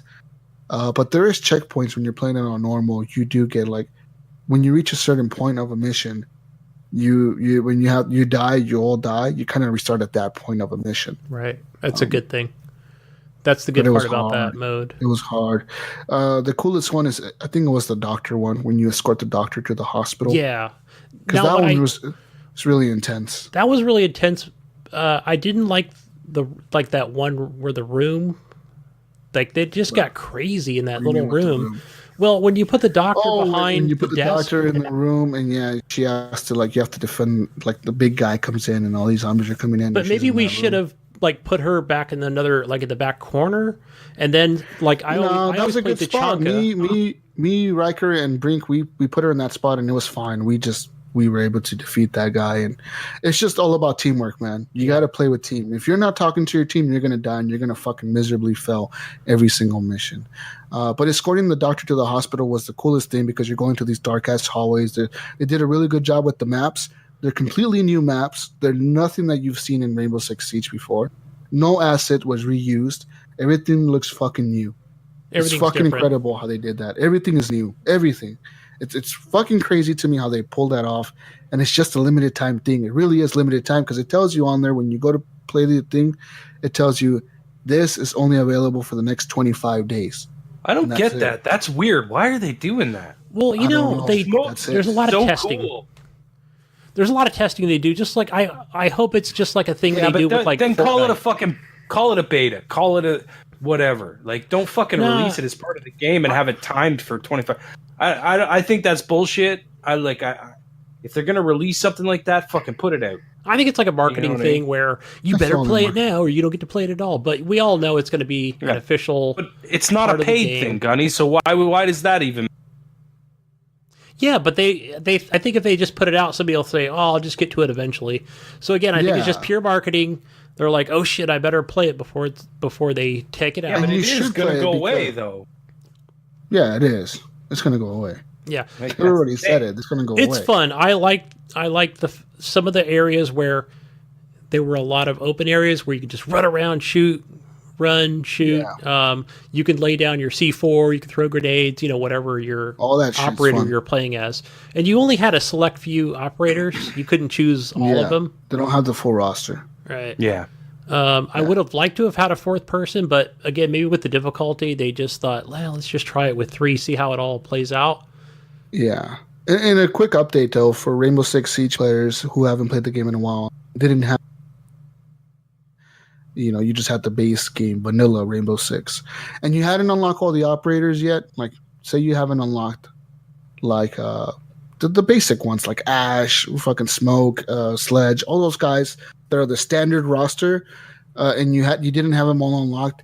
Rainbow Six, actually, Ubisoft unlocked them all for you. So pretty much the base players are now all unlocked. so you don't have to waste your renown on them. You just gotta buy the DLC ones. There's a lot of DLC ones. There's like 12 of them now, so you gotta unlock them. Yeah. And they all cost like 25,000 fucking. Yeah, each one of them. Yeah, It's 25,000 coins, which is a lot of coins. You got to play a lot of the game to unlock them. Yeah. But in another weird fucked up move that they did was in this mode they added these new packs. They're called Outbreak packs, and the Outbreak packs give you special content that is just related to this new mode, kind of like a new outfit, like a new hazmat suit for your operators, new gun skins, and new shit like that. So they give you 5 for free at first. They're like, here's 5, and you get 5 of them, right? And you unlock whatever you unlock. But to get the rest, which there's 46 left to unlock, like the full set of them, like the full all the packs. There's 46 of them altogether. Me and Carbide did the math, and it's like you have to pay $120 to unlock all the packs. So you figure for Carbide, he lives in Canada. You have to buy the renown. Yeah, for him, he did the math in Canadian Monopoly money, and for him was like $150, something like that. He said 150, 160. Yeah. And then we did the math for that, and then we did the math like, well, okay, you buy that. Okay, now let's add all the season pass to this math, and like for each season pass is $30. There's 3 of them now. So if you bought all of those, that's $90 you spend on top of that 120, and then you add the cost of the base game to this, and then you add the cost of whatever other cosmetic bullshit you bought. Dude, you could easily spend $400 on this game. I think because he had enough. Carbide had enough to buy an operator, and he's trying to decide like, which one to choose. He wanted to choose that chick with the cell phone disruptor, activator. Yeah, the one that calls you. Yeah, and he's like looking at some of the skins for that particular operator. He's like, oh my god, these are expensive. Like just if I get the plain operator. You got to spend real money. They tell you like you can't buy, and those packs you cannot unlock them by beating the mission. You cannot unlock them by buying renown money or buying them with the gold you get through the game. You have to pay real money to unlock the rest of the Outbreak packs, which is fucking crazy because it's only cosmetic and people will do it. Right. So Jesus, going back to the zombies mode, whatever it's called. The one thing I didn't like about it was, how we're kind of going towards the end of the mission, and then the big black monster comes out. And what you need to do is, and we did this a couple times, where we need him to run into like a wall or some kind of object. Then you have to go up to his back and stab him in the back. I thought, okay, why can't we just like shoot him, just shoot this guy up, just full of holes? You can't because he's armored. Yeah, it's stupid. I don't know. I didn't like that. I liked it. I thought it was cool. That part I didn't like because somebody has to take the fall, right? Like, because you just can't get out of this thing's way. It's just going to mow you down. He'll chase you. Yeah, that's the point. Like, he's either going to kill you I like the mode. or drop your health significantly. There was really nothing in the game that I didn't like. It was this new mode. It's really fucking cool. You really need to play it because it's free. It's epic as far as the whole horde mode thing goes. Once that activates, so you that part is cool. The game is fun. That whole each mission is different enough to make it fun. There's 3 of them. There's 3 of us here. Why don't we play together? I already beat it once. Oh, I already beat it. I'll play with you, Ryan. I only played Patient Zero. I really want to. What I want to do is I want to. Fine. I don't want to play with you anyway, Jesus. Listen, I don't want to play. No. I want to play with pandemic mode with like really good players. Like maybe get Brink in there with me and like somebody else who's really good at shooters. Because listen, good players, Gunny. Did you hear that? Oh, right. He doesn't want to play with us because we're not really good players. No, you guys are not. We're playing in baby mode. Okay, listen. Okay, not good players, but me and Brink have this thing where we've played so many games together. That we understand each other's moves. Like we understand how to play with each other. We know what we're gonna do. Yeah. Play with you know why you understand? You know why you understand? Because you play with him all the time. Exactly. You don't fucking play with us. You know why? You're not gonna know why? Because Brink plays fun games. Boom! Shots fired. Damn. Shots fired. Wow. But yeah, that's one of the games that I. You know what, Ryan? Fuck it. Me, you, and Airborne Junkie. We're all gonna get on and we're gonna play hardened veteran mode. Brink plays fun games. Just saying, PUBG, Rainbow Six. Yeah, we play fun games too. Sea of Thieves. Boring. Ship battle, Jesus. 1v1, bro. Fucking Next game. Gunny, what have you been playing? Yeah. Oh, gosh. Well, we gotta fucking move this along. Okay, so this week I decided to... My kid was asking me he wanted to play DJ Hero. Because we've been playing that Roblox Row Beats on the PC, and he's been like playing that quite a bit, trying to get me to play it. But I suck at that game. It's just a rhythm game, just pressing, ASW or ASDF, right? Just for each note, it's 4 notes, just like Guitar Hero, right? So I broke out the 360. I have a brand new WASD. Yeah, I don't remember what it was. Wrong. No, it wasn't W. No, PC gamers, dude. Actually, it was ASDF. Go look at it on YouTube. Yeah, I guess. Yeah, it's because it's not like a first-person shooter. It's just rhythm. Yeah, but you can map the keys. I saw some people on YouTube because my son's like, check out this video. This guy's playing on like level 30, playing some kind of like epic rock song. But I saw some people break it up where they're using ANS with the one hand and K and L on the other. K and L with the other. Yeah, I can see that too. And fuck, these guys were good. Yeah, and some of the music was pretty cool, actually. I think some of it you would like, as it's like a lot of indie stuff. What on DJ Hero or on Roblox? On Roblox Row Beats, yeah. Okay. Again, probably not like licensed music, because Roblox steals every game. They have a game for. They do. They do. Yeah. They have a game for every game ever made. They have a mode for. They have like a Call of Duty clone. They have a Battlefield one. They have a Skyrim one. They have a GTA one. They have a clone for everything. Yeah. So my kid was playing this mode. I think I saw him playing yesterday and today. It was something high school, and I'm like, damn, I've heard of that before, but it wasn't in Roblox. And anyway, they were doing role playing stuff, and I asked my son, I'm like, so do you like these? I fucking hate that Roblox, role playing stuff, just like they do like with other games.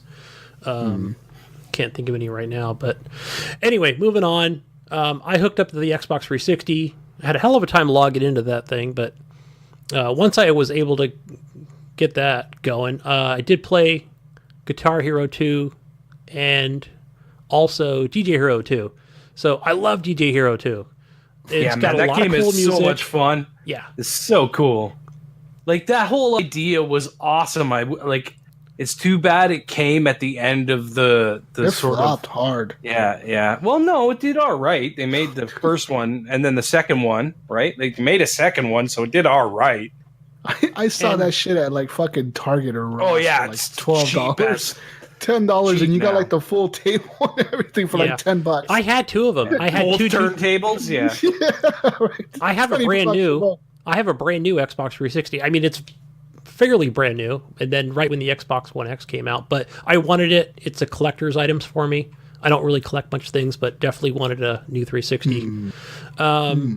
So I played a little bit of that. We went up to the mall and had lunch and did other things, and I'm like, I want to go into this GameStop and see if they got Crackdown 2, because I didn't think I had it backwards compatible, or excuse me, I didn't think that I owned it. I couldn't find the disc, right? I'm like, fuck, I want to play some of that. So I went in there, and I'm like, do you have you got Crackdown 2 here. It's used, whatever it was. It was like $20. No, I want to say it was like $4.99 or like $6, right? So I bring it up. He goes, oh, check this out. He goes, here's a new copy. All we had to do was take the wrapping off of it, and everything else is all brand new inside. So it came with like the guide, and like, it's not like a poster, but it looks like a poster. Came with like the code for the helicopter for your avatar. I was pretty excited to get that. So yeah, I do have, I think Ryan, you had that first Crackdown. So yeah. So that Crackdown 2 is not backwards compatible, but I was able to play that on the 360 again. So I did some retro gaming, guys. Hell yeah. Well, speaking of Crackdown, the next game that I played is Crackdown on the Xbox One X with Xbox One X enhancements. And guys, this game looks fucking good. Should I go play it? Should I play it? It looks pretty damn good. Like, it still looks like a 360 game. You know what I mean? Like, and it plays like It has that lock-on targeting and stuff, that the original Crackdown had, and it plays like a 360 game. You know what I mean? But it runs really smooth and it looks really, really nice. So I know a lot of people complained about the driving, not so much about. Oh, the driving was terrible. And then they came out with that race DLC, and I was like, why?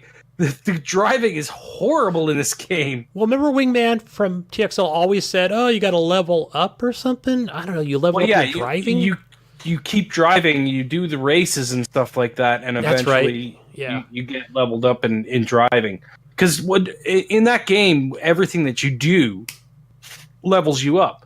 So if you're using your explosives, you're getting explosive stuff. If you're punching people, you're getting melee stuff. If you're shooting people, you're getting gun stuff. Good job, Agent. Good job, Agent. Now go do another race. But I like.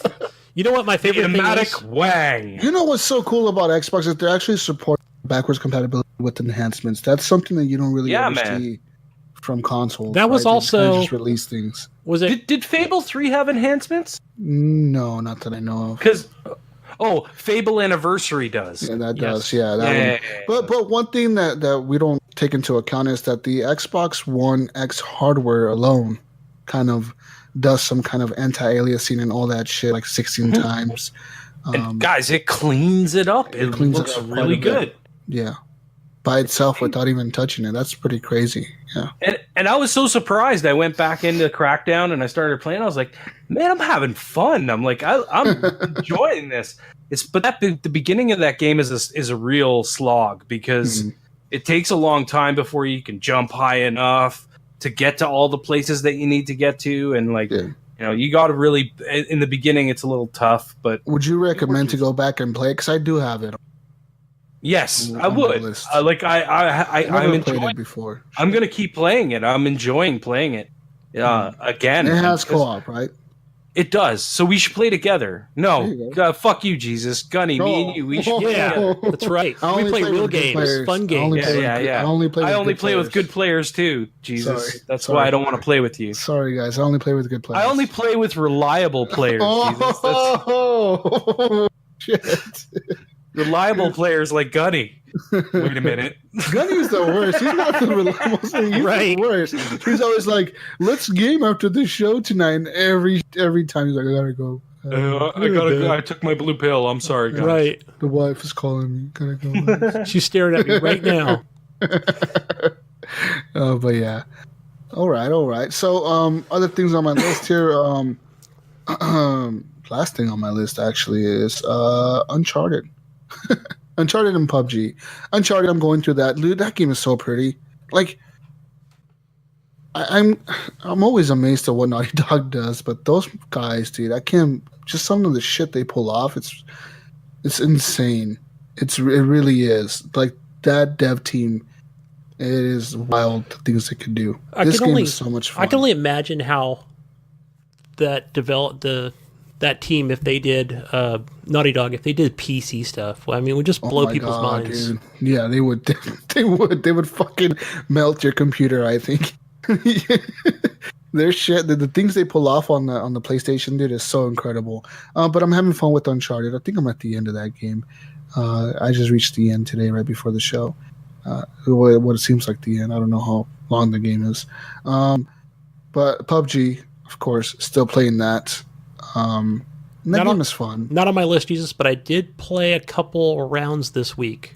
Before we played Rainbow Six Siege. And it looks better. Looking better each time. I'm able to see people through other windows now where I couldn't see them before. Like, literally, I couldn't see them. The graphics for it. Every little patch, you kind of tell that they're enhancing the textures of things and the way things look. They're enhancing it little by little. But real quick, PUBG just announced that they're going to push out their patches to like longer scheduled patches now, where like before it was kind of like before they kind of just released them whenever they kind of felt like the patch was done. They kind of just released them like whatever. This fixed a few frames. Let's release it now. Okay, release. That's why we got so many patches every week. Now they're gonna push them out to every 2 to 3 weeks. They said. and they're going to try to focus more on enhancing the graphics and the frame rates and the stability of the game. I recommend following PUBG Xbox on Twitter. They tweet often, and they give patch notes and further updates on there, and that's I gather a lot of information from that. Yeah, tweet. So I think the next time we're probably going to be talking about G a lot when the Miramar map pops up, and they said it's going to be on spring. They said soon, so that's pretty soon. I mean, spring is the end of this month, right? So I mean, anytime between the end of this month and June. Spring is about April? to sprung. Spring sprung? Couple weeks, right? Spring is sprunging? I don't know. Spring is sprunging. I don't know, man, but yeah, spring is coming soon, so I'm pretty sure we're going to see this update either drop sometime next month or maybe May, just to steal some of the thunder off of God of War and Detroit, because those games are dropping in the next few months. And this month, Xbox is enough to take the month. I think they got Sea of Thieves. It's a huge game coming out this month. Far Cry 5. And Far Cry 5. Far Cry 5 is coming out for everything now. That game's going to be good. But that's it for me, guys. I mean, anything else you guys played? Final Fantasy 15. There's a demo on Steam. Final Fantasy the car pushing game again. Yeah, something I'm not interested in, but I thought, okay, it's a free download to try it out. Did you push the car? No, I didn't make it that far. I just went through the tutorial. That's like 20 minutes into literally the beginning of the game. No, so this is different. It brings you through a combat tutorial. Right. Wait. So you're telling me you didn't finish the combat tutorial? No. I only went through the first combat section. And that seemed kind of weird to me. Why are you talking about this, Gunny? You played the fucking tutorial and you... Yo. You literally played like 20 minutes of this game. Yes. That's what I played. I played it, so I played 20 minutes of it. Gunny, here, look at the notes. Look at the notes.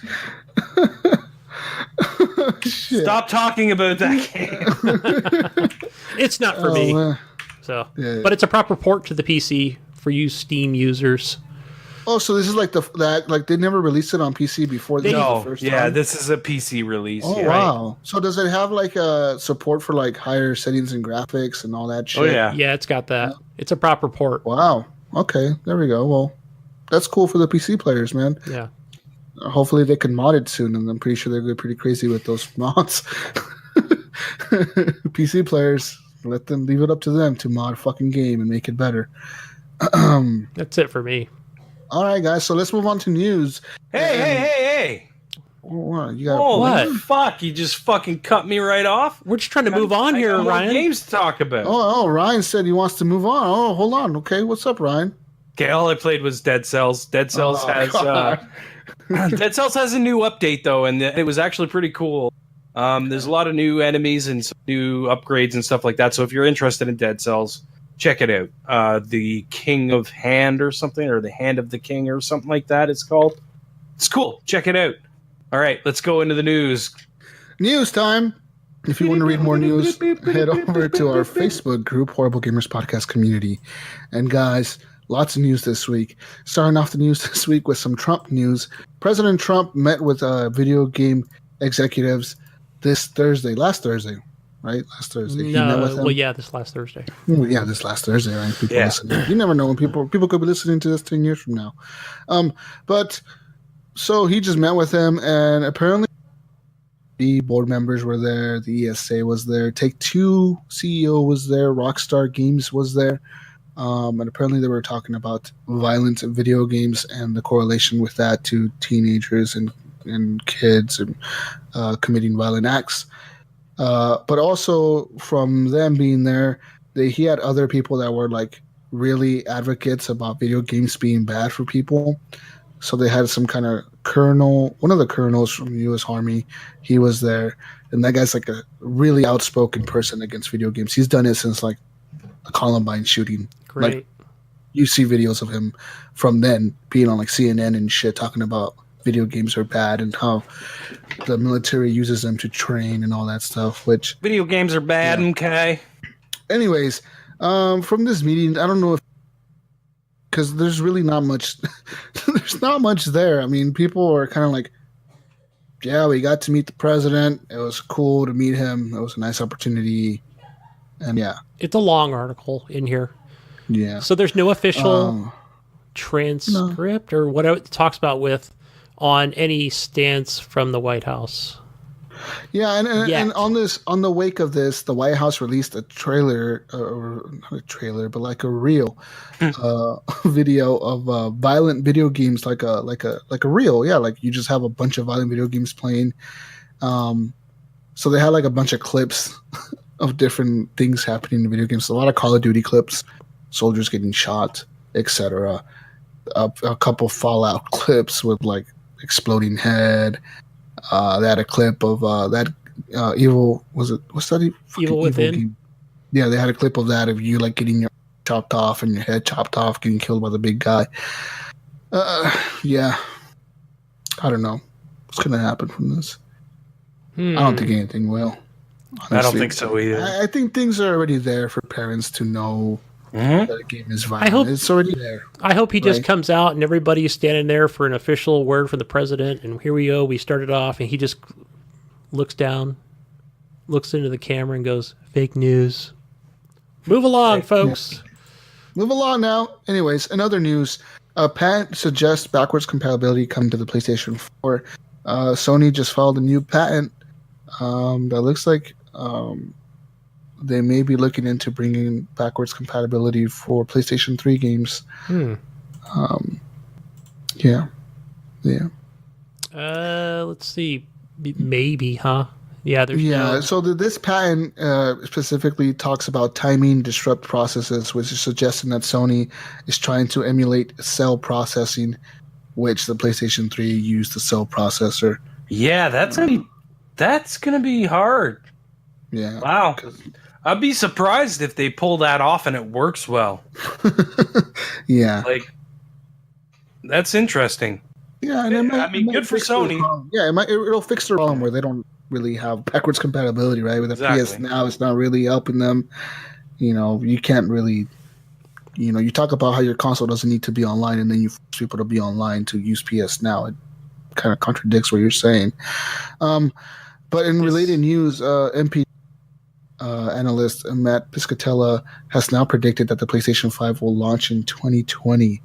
Apparently, dev kits are being released to third-party developers now, such as Activision and stuff like that. But I feel like it's too early right now. I don't think that's true. It's just a rumor, and I just personally, I don't believe it. But hey, you never know. But yeah, they're saying that dev kits are being released. And it says here, to continue, it says, while some devs consider the PlayStation to be a full-fledged home console, but some speculate it'll be a cloud-based console. But according to the Final Fantasy 15 director, the PS5 will be a cloud-based console along with the next Xbox. I don't think it will, but okay. No, I don't think it will either. I mean, not even in 2020. 2023, 24, 25. Maybe. Then you're talking cloud. Then you're talking we're going to be all digital. We're going to be, you don't even need anything. You need an app on your PC or something like that. I really feel that's where they're going. Yeah, that's the future. Yeah, that's where they're headed. But we have to wait for internet service to really. And then all you'll need is like a little stick, Google Chromecast or something. You know what I mean? Like some sort of device like that. Yes. In other news, Cedar Project Red is teasing that a return of Geralt of Rivia, the star of the Witcher franchise, but he won't be showing up in one of his own games. Instead, according to a tweet from the community lead, Marcin Mamote, it sounds like Geralt will be a guest star in a game due out later this year. So it seems like sometime later this year, Soul Calibur 6 is coming out. Yeah. And Geralt might be a character in that game. What do you guys think about that? I don't really care. I really like it. I don't Geralt care in at all. Soul Calibur. I'm not gonna play. I'm gonna be honest. I won't play. So same here. I won't be playing. A fighter game. Yeah. And more news. Bring on Darth Vader too. there's a $375 Inside Special Edition. Oh God! Yeah, I heard about this year. It will feature a real doll creation. Okay, now wait. Yeah. Okay, now when you hear this story and you hear that it's a real doll, you automatically go to the assumption that you're going to be able to do nasty things to this thing. I don't think that's the case. I think Real Doll is going to make a fairly large character from inside. I think that's what's going to happen. But I mean, when you think about this as a story, when you hear it, you're like, "What is he going to be like this?" Yeah. right, it says here that the developer is saying that they're not going to reveal what's in this, what the item is that Real Doll is creating until the item starts shipping. Like until people start unboxing them and putting them on YouTube, you won't know what's in there. So we'll see. That's crazy. I don't understand this. $5 is a lot of money. So expensive too. Wait a minute. So let me get this straight, guys. This I'm trying to wrap my head around this for just the first part. Inside, a game this has been out for a while. Is this the first time on the PlayStation console? Oh, I don't know. Maybe it's been out on PC or PS4 for a while now. Okay, yeah, I thought it was on PS4. So is it? They're just talking about it's probably a new mystery game. If you order this flesh doll, no, it's inside. You get the game. Yeah, it's just like a special edition that they're doing. Yeah, a little late, but they're just okay. They're just doing it now. Yeah, because it's weird. It's really weird. That is a strange thing. Yeah. $375. Mm-hmm. I better get for a real game, and the game is only $20. So I better get a squishy girl doll. Yeah. Yeah. So we'll see what a blue pill holder. Gunny, that's what it is. If she has like one that comes with a holder and she can hold my beer too. Oh, I'm all about it. Yeah. Oh man. Okay. In other news, this is some Geek Squad news for you guys, if you didn't know, and privacy kind of news. So after a prosecution of a California doctor revealed the FBI's ties to a Best Buy Geek Squad computer repair facility in Kentucky, new documents have been released that show the FBI has a relationship with Geek Squad going back years. Apparently, Best Buy has confirmed to reporters that at least 4 Geek Squad employees have received payments from the FBI to kind of get information off of people that the FBI was investigating during their computer repairs. So, like, let's say the FBI was looking into you and they wanted something off your computer and you took your computer to Geek Squad, and the FBI kind of has been tracking you, and they're like, okay, you take his computer to Geek Squad. They went to Geek Squad and said, hey, we'll give you some money if you copy that hard drive file right there. And just copy it and hand it over to us. This is totally a privacy infringement, man. You need a fucking warrant for that type of shit. Okay, right. Here's the thing, though. If you have something that sensitive on your computer that the FBI is looking for it, what the fuck are you going to the squad with it for? Yeah. That's what I want to know. Like, that just seems like a bad idea. Yeah. So this article kind of says that, like, there's no real there's a lot of documents that provide details about the FBI's connection to Geek Squad, but it's kind of the worst part about it is that the FBI has refused to confirm or deny whether it has similar relationships with other computer repair facilities or businesses around the country. Of course they do. So this is probably what happened, right? Is Geek Squad took a laptop, computer, whatever, found it had, if it had child porn or whatever, like they're saying here in the article, then they probably reached out to local authorities who contacted the FBI, and probably that's how that relationship started. But they received payment. It says here so I'm assuming the FBI probably went to these guys and, you don't have a warrant for this. We can't give this to you. And the FBI is like, well, we'll give you money, motherfucker. Give us this shit. We'll give you some money. It's like, okay. Now, here's the thing. It's like, how much do you make a year, Johnny? I make $24,000 a year. Oh, how about we give you like a $5,000 check? How about that? But Geek Squad is part of Best Buy, right? So I mean, as far as it's the same company, just a different division, I can see the FBI probably going to the Best Buy Corporation and that's what I'm saying. Kind of working out a deal with the higher ups. I think what happened was the FBI found out that this person was taking their laptop into the Geek Squad, and the FBI contacted them and said, "We know you have this laptop. Can you do us a favor? Yeah, help us out a little." Just slide some money along here, huh? I'm gonna drop this envelope as I walk by your desk, and you're gonna pick it up. And I'm gonna pick up that USB stick you leave on the desk. You know what, motherfucker? I would fucking do it too in a fucking heartbeat. But it does. I'd be like, yeah, sure. Oh, it does say the Canadian Mountie police pulled up with no horse and their mooses, and they're like, "Hey, Ron." They don't ride mooses. Fuck. So yeah, it looks like the guy brought it in. Isn't even a word. Moose is moose plural for mooses. Is it moose plural for mooses? Mooses has to be plural for moose, right? Moose is moose is moose. A moose is a moose is a moose. Moose is a moose. Even a group of moose is a moose. Mooses? I think so. I think it would be mooses. I don't know. Should we Google this? You're Canadian. You should know this.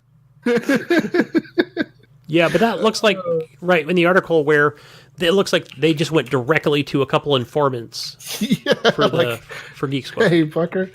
And prosecuted a guy for child porn who continually brought his computer in for repair. Fucking people committing crimes and they do stupid shit like this. Yeah, some people deserve to be in jail. Dumb shit they do, right? They're just so dumb. Idiots. In other news, Fortnite. The word moose is singular and plural. There we go. Wow.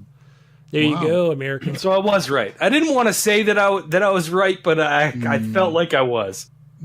Because mooses isn't a word. Mooses sounds cooler though. It is in Rocky and Bullwinkle. Oh, guys. Anyways, the Fortnite update here. Epic Games has released a statement saying that Fortnite Battle Royale is now coming to mobile devices on phones and tablets. Fortnite is the same 100-player game you know from PS4, Xbox One, and PC and Mac. Same gameplay, same map, same content, same weekly updates. Starting Monday, you can sign up for the invite event on iOS. Support for Android will be coming in the next few months. In partnership with their friends at Sony, Fortnite Battle Royale will support crossplay and cross-progression between PS4, PC, Mac, iOS, and eventually Android. Wait, so there's gonna be crossplay between mobile devices? Mm-hmm. Wow. Yes. Wow. So they're gonna eat PUBG's lunch. They're releasing the mobile app now, and now we got it on phones too, bitches. And it's not only in China. Yeah, that's true. Yeah. Guys, I saw an article today on Facebook because I follow Fortnite on there. They talked about teaming up with Xbox. Fortnite talked about teaming up with Xbox. In the news as well, the same news they released is that Forest is also coming up.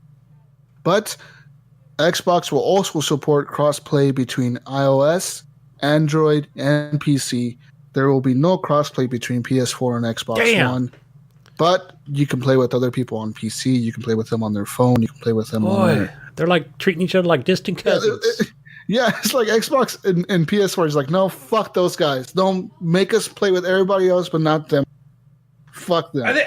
Like, what are you saying? Microsoft is saying no. Nobody knows. Nobody knows who said no this time. It's gotta be Sony again, being like, when you play with Xbox, we'll play with PC and everything else, but no, not Xbox. Ew. Fuck off. Yeah. So yeah, apparently Xbox and PS4 players will be PC and Mac and mobile, but not between Xbox and PC or PS4. But even though Nick Chester of Epic Games said like there's no reason that the PS4 and the Xbox One can't play with each other, like we can make it work. No, they said we know. They're like we know how to make it. Yeah, they're like we can make this work. It's just due to they basically accidentally flipped the switch at one point and it just fucking worked. Like, it just worked. Yeah. It was just like, no one even knew. And then all of a sudden, everyone was like, wait a minute.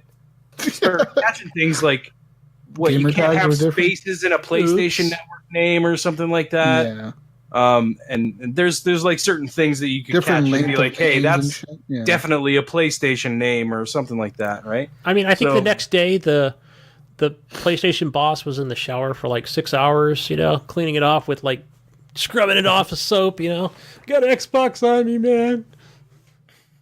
And in this article, it states that Microsoft has publicly committed to cross-play and has pushed Sony to allow PlayStation 4 players to play against Xbox One gamers. But pretty much it says here that even though Microsoft has pushed and asked Sony to bring cross-platform play between Rocket League and Minecraft, a Microsoft-owned IP, and they pushed it between, you can play Rocket League against people on the Switch. You can play Minecraft with people on the Switch.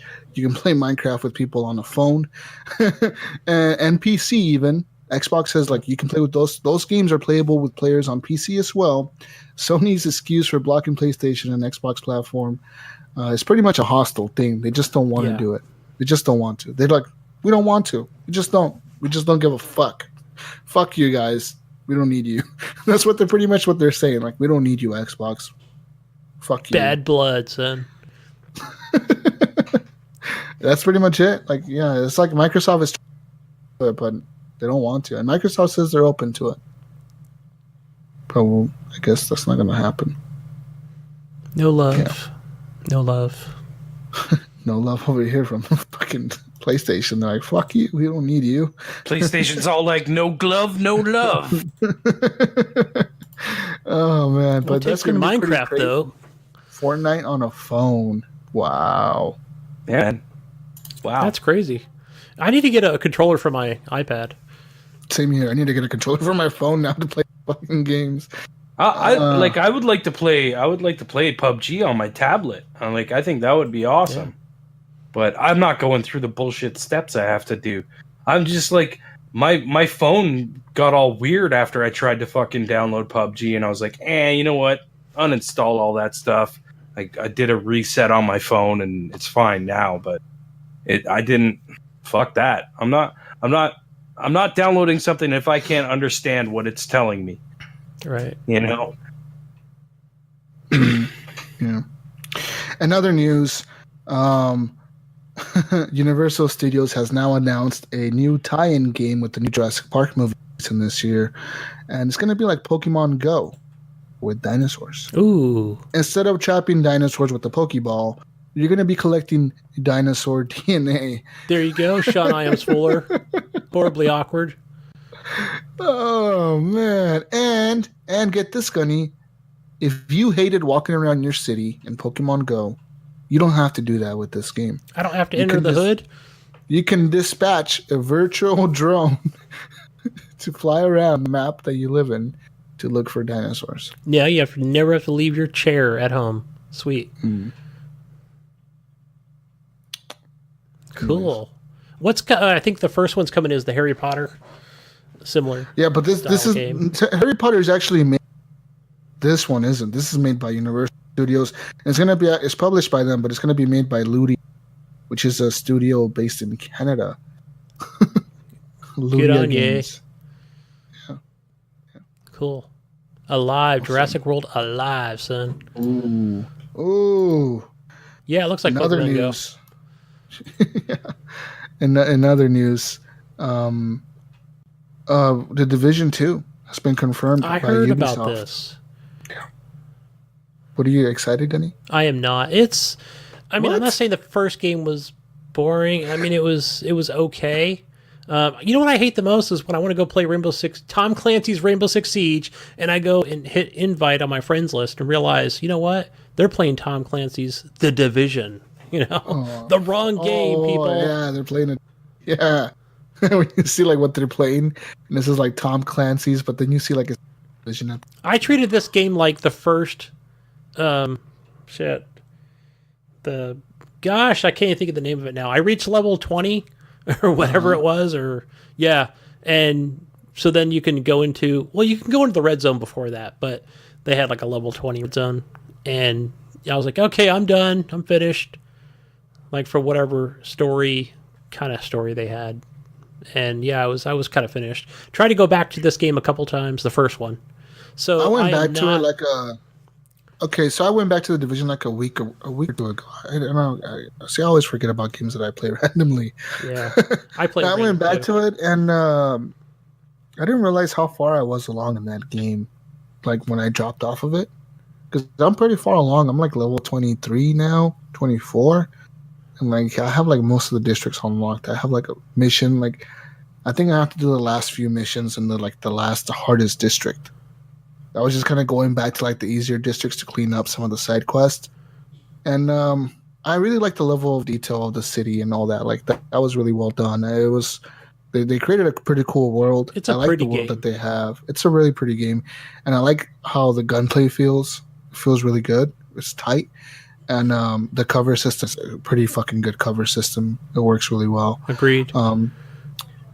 But yeah, the game is kind of like everybody's just in there like every time I would go into like one of those safe houses and you see like the other players right in the world or whatever, like right, other real players, they're all like level like fucking like power level 300 something, 400 something. I'm like, well, did you go to is it the main hub? I think I don't know what that place is called.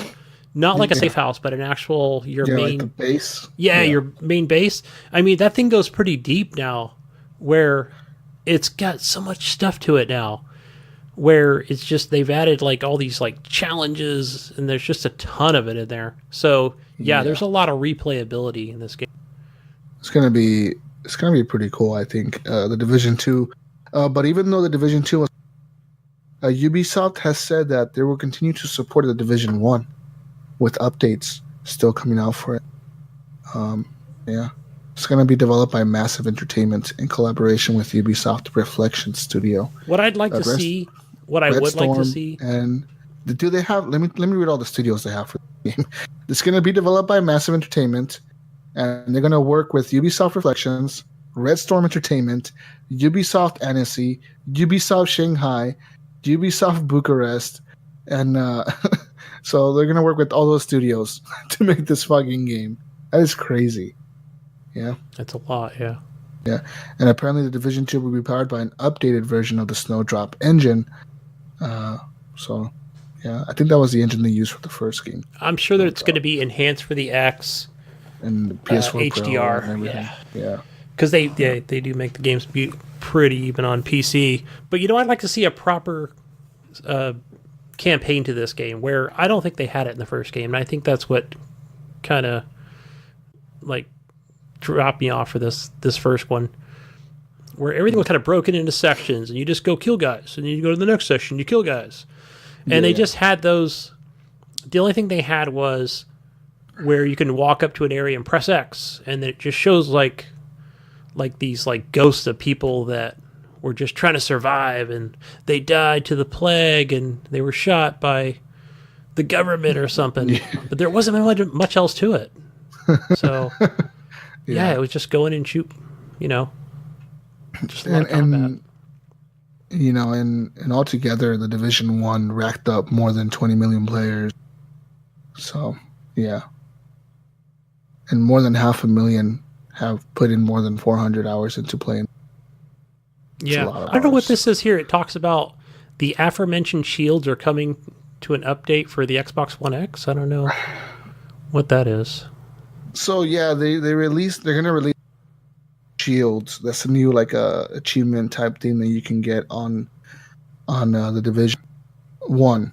And when you get those or that achievement or those things, they're I'm assuming it's like a perk, right, that you can get unlock or whatever. They're gonna help unlock special content for the Division 2. So you're gonna know who was the players that were hardcore. Legendary difficulty, yeah, because there's a lot of that stuff in your main base that require legendary status already. Yeah. So and also they're gonna try to improve the graphics for the Xbox One X in the next update. So that's gonna be pretty interesting to see how many players go back and check that out. But they are going to try to release a patch that improves the graphical fidelity of the Xbox One X for the Division 1. Cool. It's gonna be cool. It's gonna be cool.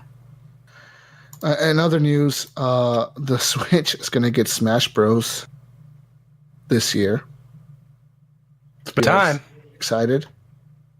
Where's my Netflix? Not really, The because next hit for the Switch, the game of the year 2018 is gonna be Super Smash Bros. You excited? I mean, not really. I've never been a fan of Smash Bros. But I understand how it's an impactful game. You know what I mean? But I don't know. It's just not my game. Isn't this the not only my thing, game. Ryan? Isn't this the only thing they're playing on the Wii U right now? This is like the only game, right? Well, yeah, that and Zelda, I guess. But yeah, I don't know, man. Smash Bros. It's going to be a hit for sure. I mean, you can't deny that. It's just not for me. It's not my kind of game. I'm not into those kind of games. I was really into get it when I was a kid. I was really into these games. I don't know if I will. Yeah. Maybe to fight my kid in it or something. Yeah. Show her what to be the Splatoon the squids. Right? Yeah, you could be the Splatoon people. Yeah, so that was a pretty cool trailer they released.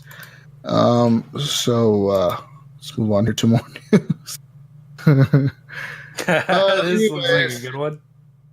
Oh, yeah. Super Seducer, the game that has billed itself as the world's most realistic seduction simulator, has been blocked from sale on the PlayStation 4.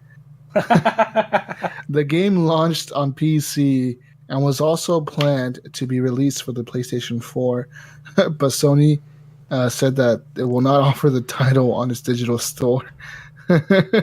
Yeah, I saw it on Steam today. Yeah. I didn't pick it up, though. I totally knew that was never going to make it on console. No fucking way that was going to make it on console. But yeah.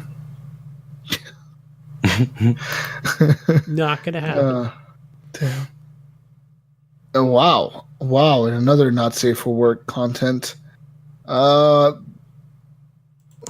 Ooh, what's There's this? a new VR peripheral. What is that? It's a sex device. What is this thing? Mm-hmm. It looks homemade. There's a new VR game that is be able to use this VR device as a sex device for men. Pretty much, you have a Okay, I see how it works. thing that pulsates up and down. You stick a fleshlight in it. It has like one of those things that Take your blood pressure. Bag. And, yeah, like those airbags that compress. You put the fleshlight in between that. Apparently, you stick your penis inside this thing, and you have sex in VR. Okay, there's a video for it too on YouTube. There's total video of this shit. So basically, you're gonna have sex in VR. Hands-free control using voice recognition on YouTube. So, be careful when you watch this video. There's no kids around. Yeah, I haven't seen it. I don't plan on watching it. I'm watching it right now. I ran across it on Facebook. It was another gaming, and then someone had posted it on there. So I was like, "What the fuck is this?" It was just like auto playing, and I was like, "What the fuck is this?" And it's a really weird game. Like, yeah, it's totally like in VR. So when are we gonna get the first reports of someone breaking their dick in this thing? Yeah. What game would they be playing, Ryan?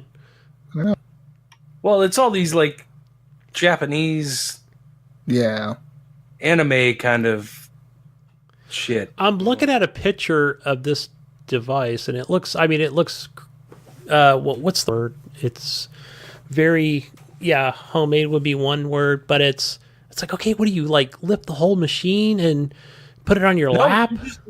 You lay underneath it. Oh, and the actuator goes up and down, and fleshlight up and down. I don't want this thing to come slamming down on my fleshlight junk. It just goes up and down on your junk. And then the wire pops off and electrocutes my doodad. In the video, Buddy's wearing his pants, so he's like, and the chick has no nipple, which is weird. Yeah, well, it's made for YouTube, right? Attention to detail, bro. Attention to detail. Can I? It's going to be also another PC only game, probably. Right. You're Yeah. not going to see this shit on consoles. On Steam. Steam only. Only Steam would release some shit like this. Oh, man. Oh, my God. You're watching that? Can you describe it to us? I think we should move on. Whoa, hang on. She's changing positions. Whoa. This is innovative technology. We're doing a live reaction show, people. Live reactions on the show. My goodness. Wow. Can you read some of the comments? I like reading the comments. I'm going to go look on Steam right now. Ryan's girlfriend just But if we're done, I think we should move on to questions. She walked in like, what the fuck are you watching, Ryan? Exactly. Should I turn it up loud on my speakers when I play this? I don't want the kid walking in. Anyways, in other news, the Xbox One X and Xbox One S will soon support AMD FreeSync displays. God. That's the 1440p? Yeah, with the 1440p support. But yeah, it's going to support those. So like if you're gaming on one of those gaming monitors, you're going to be able to use FreeSync. And in other news, God of War PlayStation 4 Pro has been unveiled. It is a new bundle. It's a special limited edition God of War system, and it looks fucking ugly as shit. That thing is ugly. It's ugly. I don't like it. I mean, some people may like it, but I don't. Just don't like limited edition consoles. Right. Yeah. I don't know, man. Like, I didn't care for some of the white Star Wars ones. They were just white, weren't they? Yeah, pretty much. And they had like orange, like, what do you call Really? them? Just, yeah, lines. Huh. Yeah, but that PS4 Pro for God of War looks kind of weird. It's a gray one with like, it looks more like a Destiny PS4 Pro than a God of War one. They need to change the front, right? Because if you're not looking at it from the top, I mean, most people. Yeah, never really. Yeah, most people are not looking at their. Most people are never looking at their console. Why? I don't even know why they sell these things. I don't know. People collect them just like they collect controllers. So. Yeah. Let's look here. Other news. Everspace is going to get an upgrade next week on the Xbox One X. You played that, right? Yeah, that's that space game on the preview program, right? Yeah, I think so. Yeah. Yeah. So apparently it's going to get an Xbox One X upgrade next week on the 16th. Game will run at 4K native, 30 frames a second, and checkerboarded on the PS4 Pro at 30 frames a second. However, the title will also feature a 60 frames a second mode on both of the consoles, but the Xbox One X version will feature a higher quality scenes even at 1080p thanks to the hardware in the system. But there's that for you guys that are playing Everspace on the consoles. Fuck. Yeah. Anyways, Adam News Machine, Johnny Don't on Xbox. That's his gamer tag, Johnny Don't. And on PlayStation. All one word. Gamer tag, Johnny. JHONNYDONT. Yeah. And on Twitter, follow him at Johnny Don't. Any community questions? Community questions, Gunny. Community questions. Okay, our first question. Our first question from one of our community members. It's still funny every time. That guy. I miss him. Okay. Wasn't he was that him posting Szechuan sauce on the Facebook page? Yeah, he did. He posted Szechuan. Like he got like. We haven't heard from him forever, and he fucking posts a picture of him with Szechuan sauce. He's like, look, guys, look what I got, guys. Got a bunch of Szechuan sauce. Fucking Hook. At least we know he's still alive. We love you, Hook. Questions, Gunny. Community questions. You can leave questions over at the Facebook. Community questions. Yeah. Horrible Gamers Podcast community and our Discord page. Question. Okay, first question is from a guy I had to do research and go back and find his question. Research. I had to research this question because I'm damn it, he didn't ask the question, so I had to go back further in time. But this is from Steve Morlean. He is from the land of Dutch. This is Belgium, right? Belgium, thank you. Right, the old waffle place. I want some chocolate now. Send me chocolate, Steve, because I got your question. Send Gunny chocolate and waffle. The one thing you can relate the old waffle place. It's only an American thing. Yeah, I got from the old waffle place. Steve knows what I'm talking about. Anyway, Steve asked, do any of us have video game related tattoos? He asked this already before. No, because he asked it, and I went back a couple weeks, like the next week. He said, "You didn't answer my first question."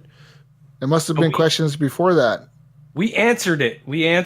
Oh man, because I don't have any, but I remember I talked about wanting to get a full sleeve of just like video game characters. That's what I've always wanted to do. If I got the video game related it would just be like a collage of an entire sleeve from my entire arm. I think you have just the wrong all question, kinds Gunny. of characters.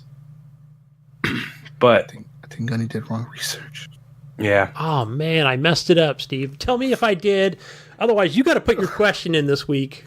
Yeah, if you want you got to put it in. We will get it next time. I actually put it up early. I had so that you could actually get your question in. Steve, I talked to Ryan about this morning. I said, get it up because I think when you post it, it's like the sun's on the other side of the earth, and it's probably like 11 o'clock p.m. your time. So he put it up early for you, Steve, just for you. Anyway, video game related tattoos. I don't know what I would get, really. Yeah, I'll think about it. Next one's from Brian Tulp Jr. He has a question. Do either of you guys even have tattoos? No, I have none. No. I don't have any tattoos. No, I grew up poor. I couldn't afford them. So, and yeah, well, no, neither could I. But I mean, like, I got. Believe it or not, when I was a teenager, I got my friend to tattoo Metallica on my arm with a pen and a guitar. Like it had a little motor with a fucking guitar string coming down, and the guitar string just actuated, and he gave me the tattoo. And then probably 5-6 years later, I got it covered up with like a band. Yeah, I think both of my brothers got like Slayer, something with Slayer in it, you know. And I was more of the Van Halen guy, so I was like, "Oh, want me a Van Halen tattoo, man." But that was when my hair was down to my back, you know. That was back in the day. Back in my day. Back in the saddle again. Give me an Aerosmith tattoo. What's the next question, Gunny? Brian Telp Jr. said, if you won the ultimate gaming system, what would it be, and what would it come with? Mine Everything. would be the ultimate freaking 1080 Ti dual SLI bridged. That would come with the Oculus. Whoa, guy. Three monitors with the ones without the bezel, so it would just be like one seamless. And also, the other thing it would come with. Hold on, I have it here. I do have it. Hold on.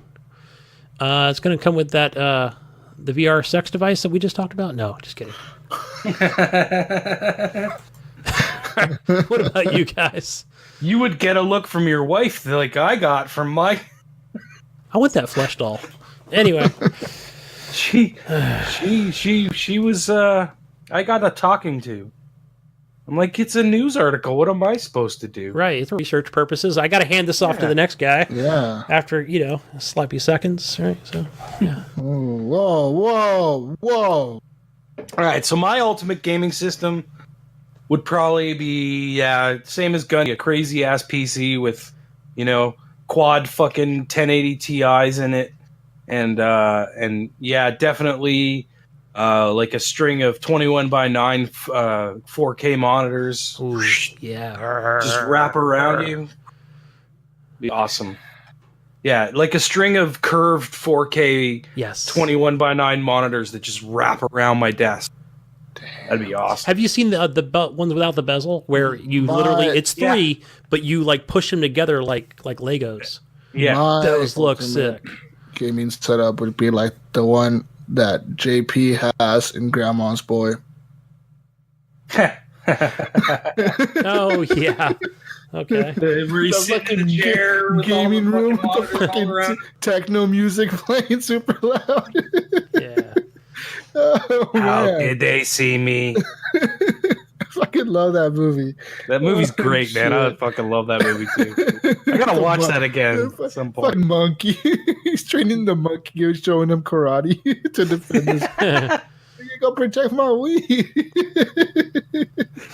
Oh, fucking monkey. And then he gets a fucking. Doesn't he get like a tiger or something? And it escapes, and he's like, "There's a fucking tiger." He's on the news talking about the tiger, and it's his tiger. Movie's great. Yeah, Grandma's Boy. Grandma's Boy. Check it out. It's about video games, actually. Yeah, it's about a video. The guy's a video game developer. Yeah, it's a good movie. It's a good movie. Yeah. Oh man.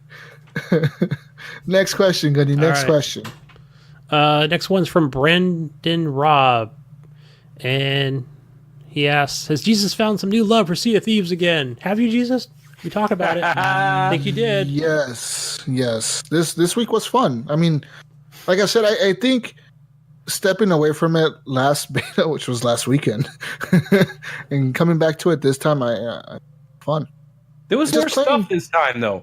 I mean, last weekend it was the same as there was a couple of little things. Yeah. But not enough, and this one actually really added a lot. They went all out, stuff, So, and it's the final beta, so I had to play it, man.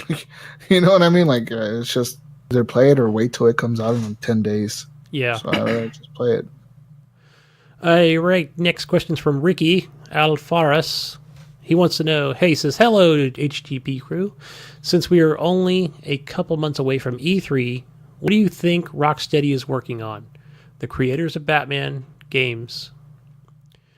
Do you think they will announce a new IP? It's been a couple years since the last game. And a quick thank you to Jesus for playing games with his community. After reading all the negative posts, probably on Facebook, that he doesn't play games with us seems to be false.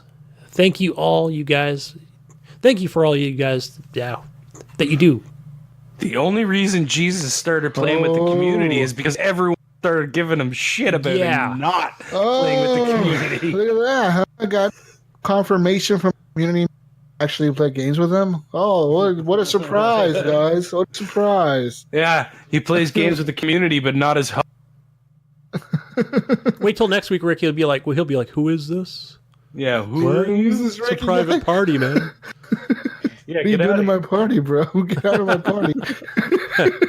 Dude, no, me and Ricky were playing Siege, right? We were playing Siege. This is when we needed a third person. So I see this, like, I forget what their gamer tag was because I deleted them off my friends list. But anyways, I see this person on my friends list. They're playing Siege. I invite them to my party, and this fucking ass was like, "Who are you?" I'm like, "The fuck you mean, who am I? You're on my friends list. Fuck." He's like, "Well, I gotta go." I'm like, "Well, fuck." I straight up told him, I was like, "Fuck you, asshole. Like, I'm deleting you off my friends." And he left the party, and I deleted him off my friends list. Good. Just fuck Good that riddance. guy. Whoever he was. I don't know who he was. Somehow he ended up on my friends list. I don't know.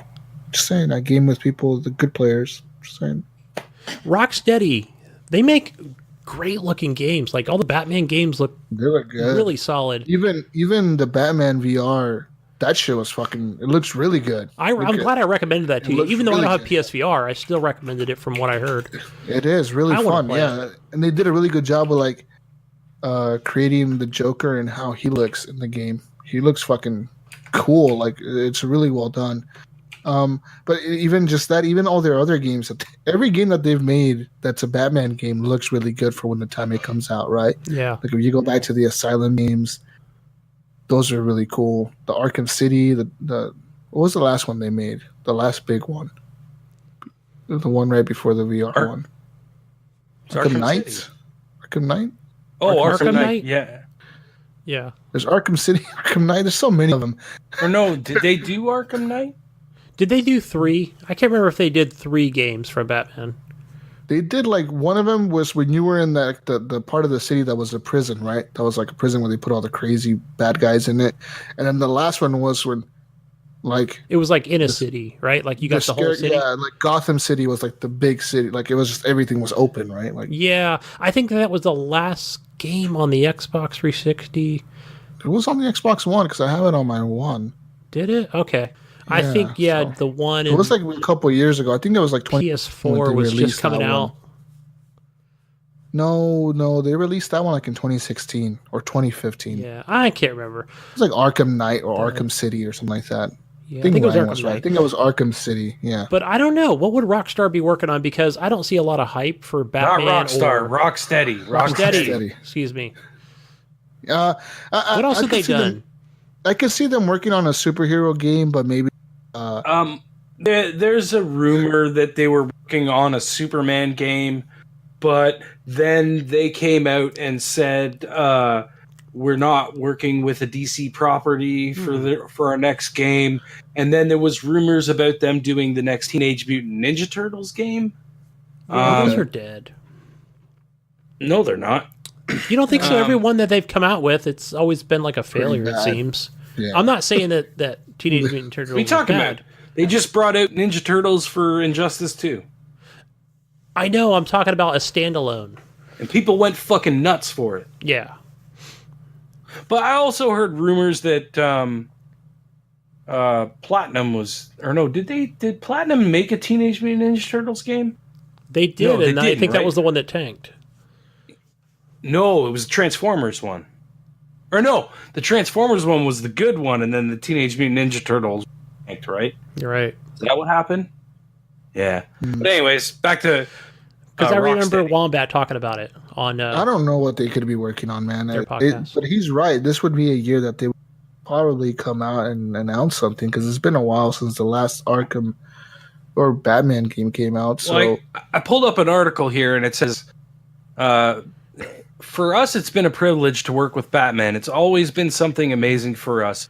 It's great to be in such a position that we can kind of choose what we want to do next. We've started working on it, and it's something pretty exciting. That's one of the things we can definitely say. We're really excited about it. So they're not really saying what it is, but they're saying that it's not going to be another Batman game, and it's not going to be a DC property. What about Warner Brothers? Is that part of DC? Warner Brothers owns DC. Yeah. Okay.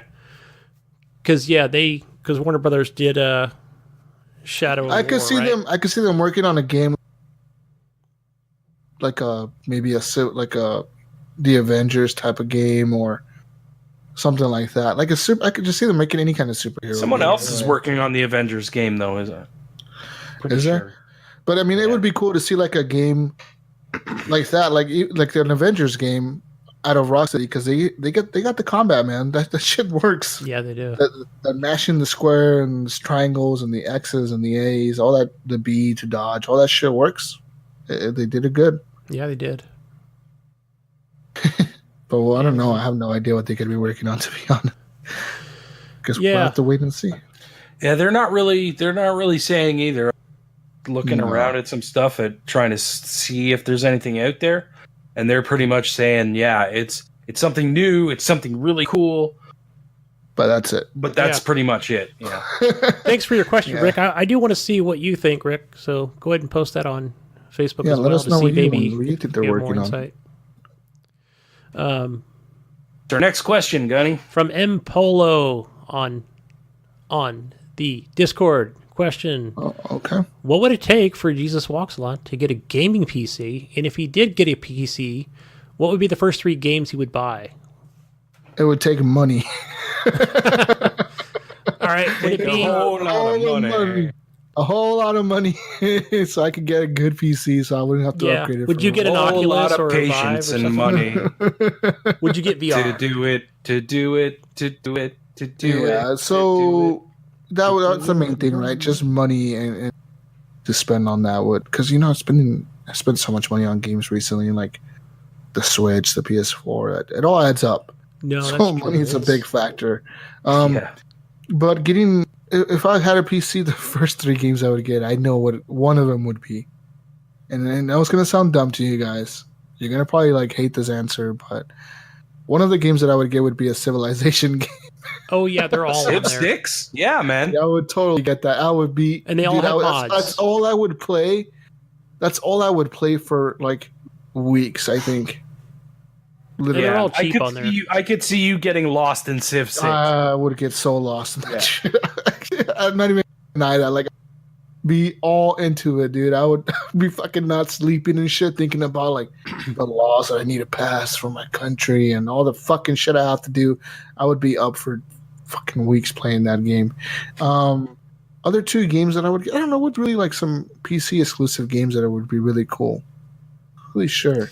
Is that Vermintide 2 game a PC only, guys? Asking the community. I can't remember. I think it is. I'm sure eventually it'll come to consoles, but Yeah, that seems to be the latest. right now craze. it's coming just to PC. I would probably, like I said, Civ. I would get that. I would probably get PUBG on there just because it's probably the best platform or the best optimized platform to play on. Right? I mean, I probably would hate the hacking and shit. I probably would get killed a lot. And the last one, I don't know what my last game would be. It would have to be something that I would ask you guys what to get. Dead Cells. Something. Yeah. Dead Cells. I would get something that you guys recommend for me to get. But yeah. I do like some of the early access stuff on there. A lot of the lesser known titles, but yeah, as far as something really popular, yeah, I don't play like the MMOs. So yeah, I don't think I would be interested in like League or Dota. Interested in that, or even like World of Warcraft, any of that shit. I wouldn't be interested in. You know what I mean? So. Oh Jesus! What? I've totally forgot that I should have brought this up in the news. But did you hear Diablo 3 is coming to the Switch? yeah, I heard Totally. that. Yeah. Yeah, I heard that. Yep. Yeah. That's What do you interesting. think about that? Like, I don't know. I don't know if I want to buy Diablo 3 again for like the 5th time. And on a platform that will probably be Run lesser, yeah. run worse, and not just that, but like Diablo has always been a game that I like to play with people, and Right. this is not really a platform to play with people. But I mean, I could see like playing or something. You know what I mean? Like you're blasting away. I could see that, but also I could see Diablo's not really the type of game that you play for 10, 15, 20 minutes and put down. It's a game where you're putting some time into it. Yeah. So I mean, I don't know, man, but it's interesting. I don't know.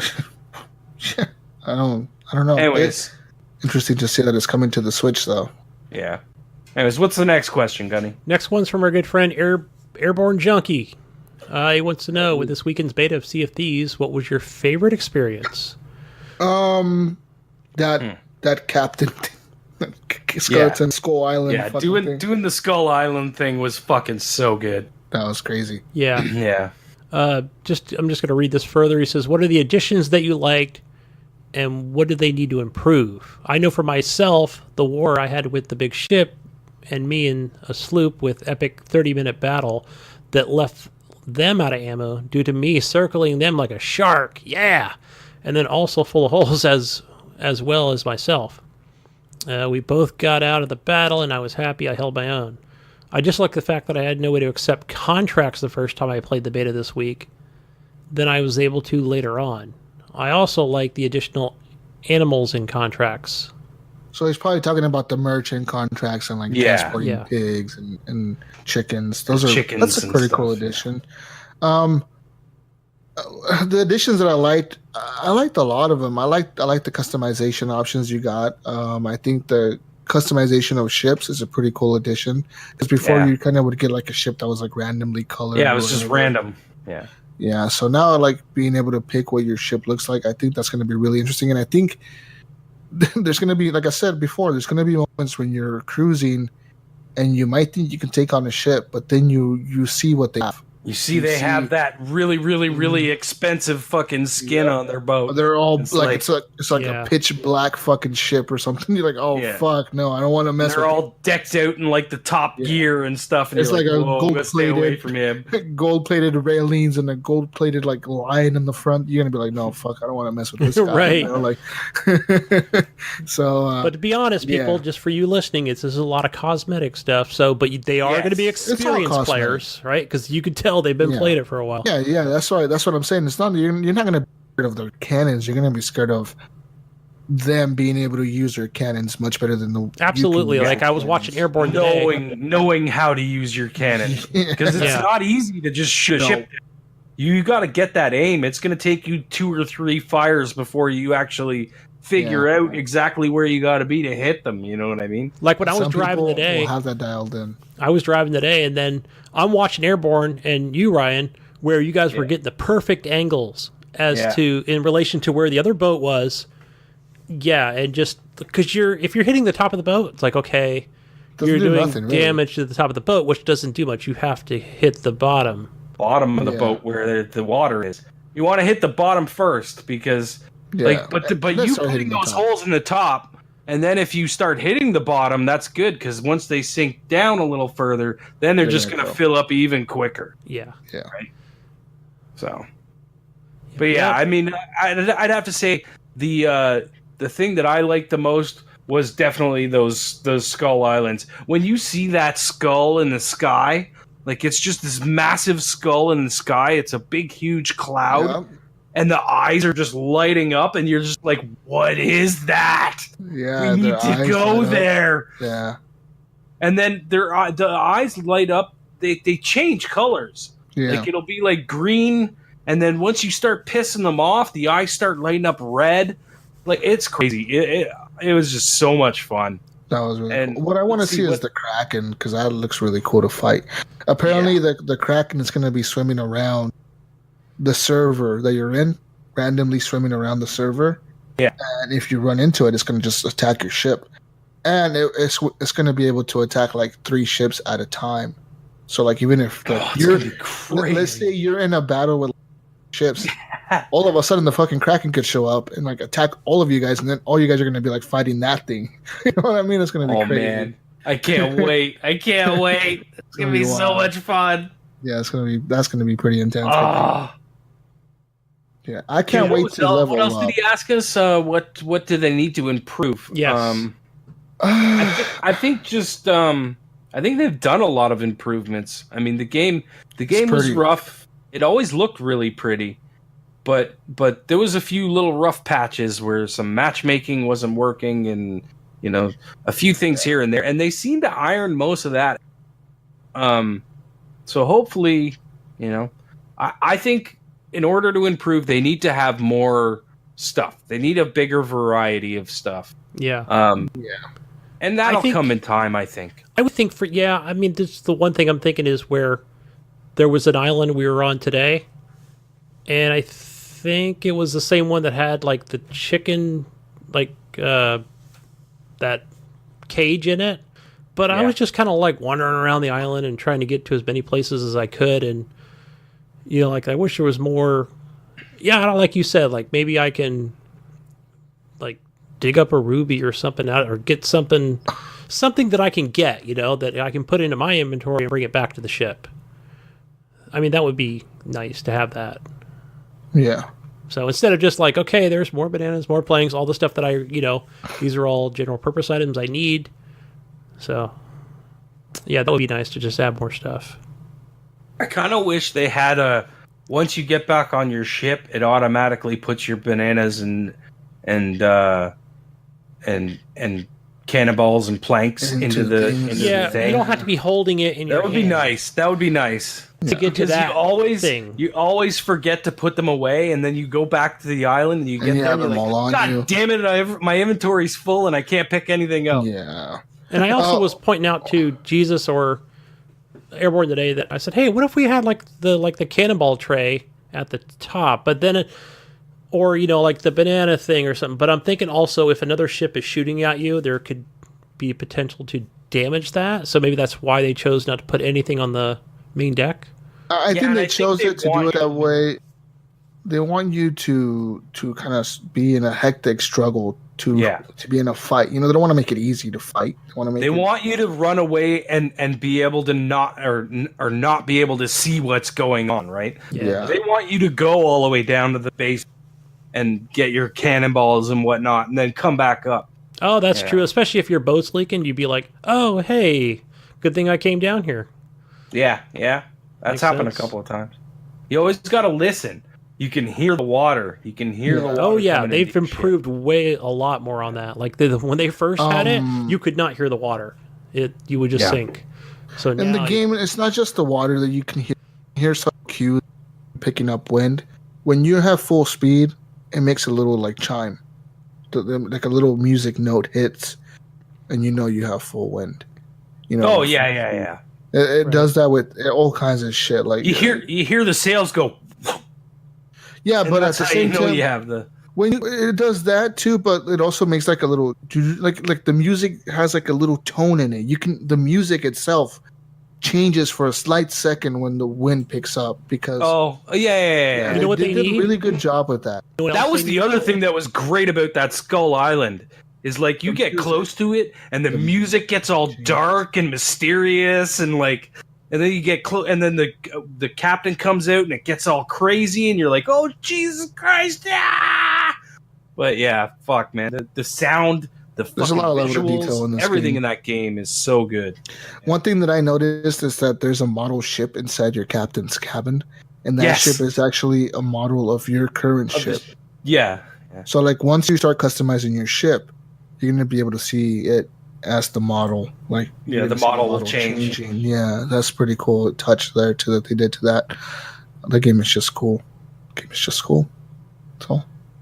Gunny, I see that Brian Tulp had found a way to sneak in a second question. He did via by using Discord.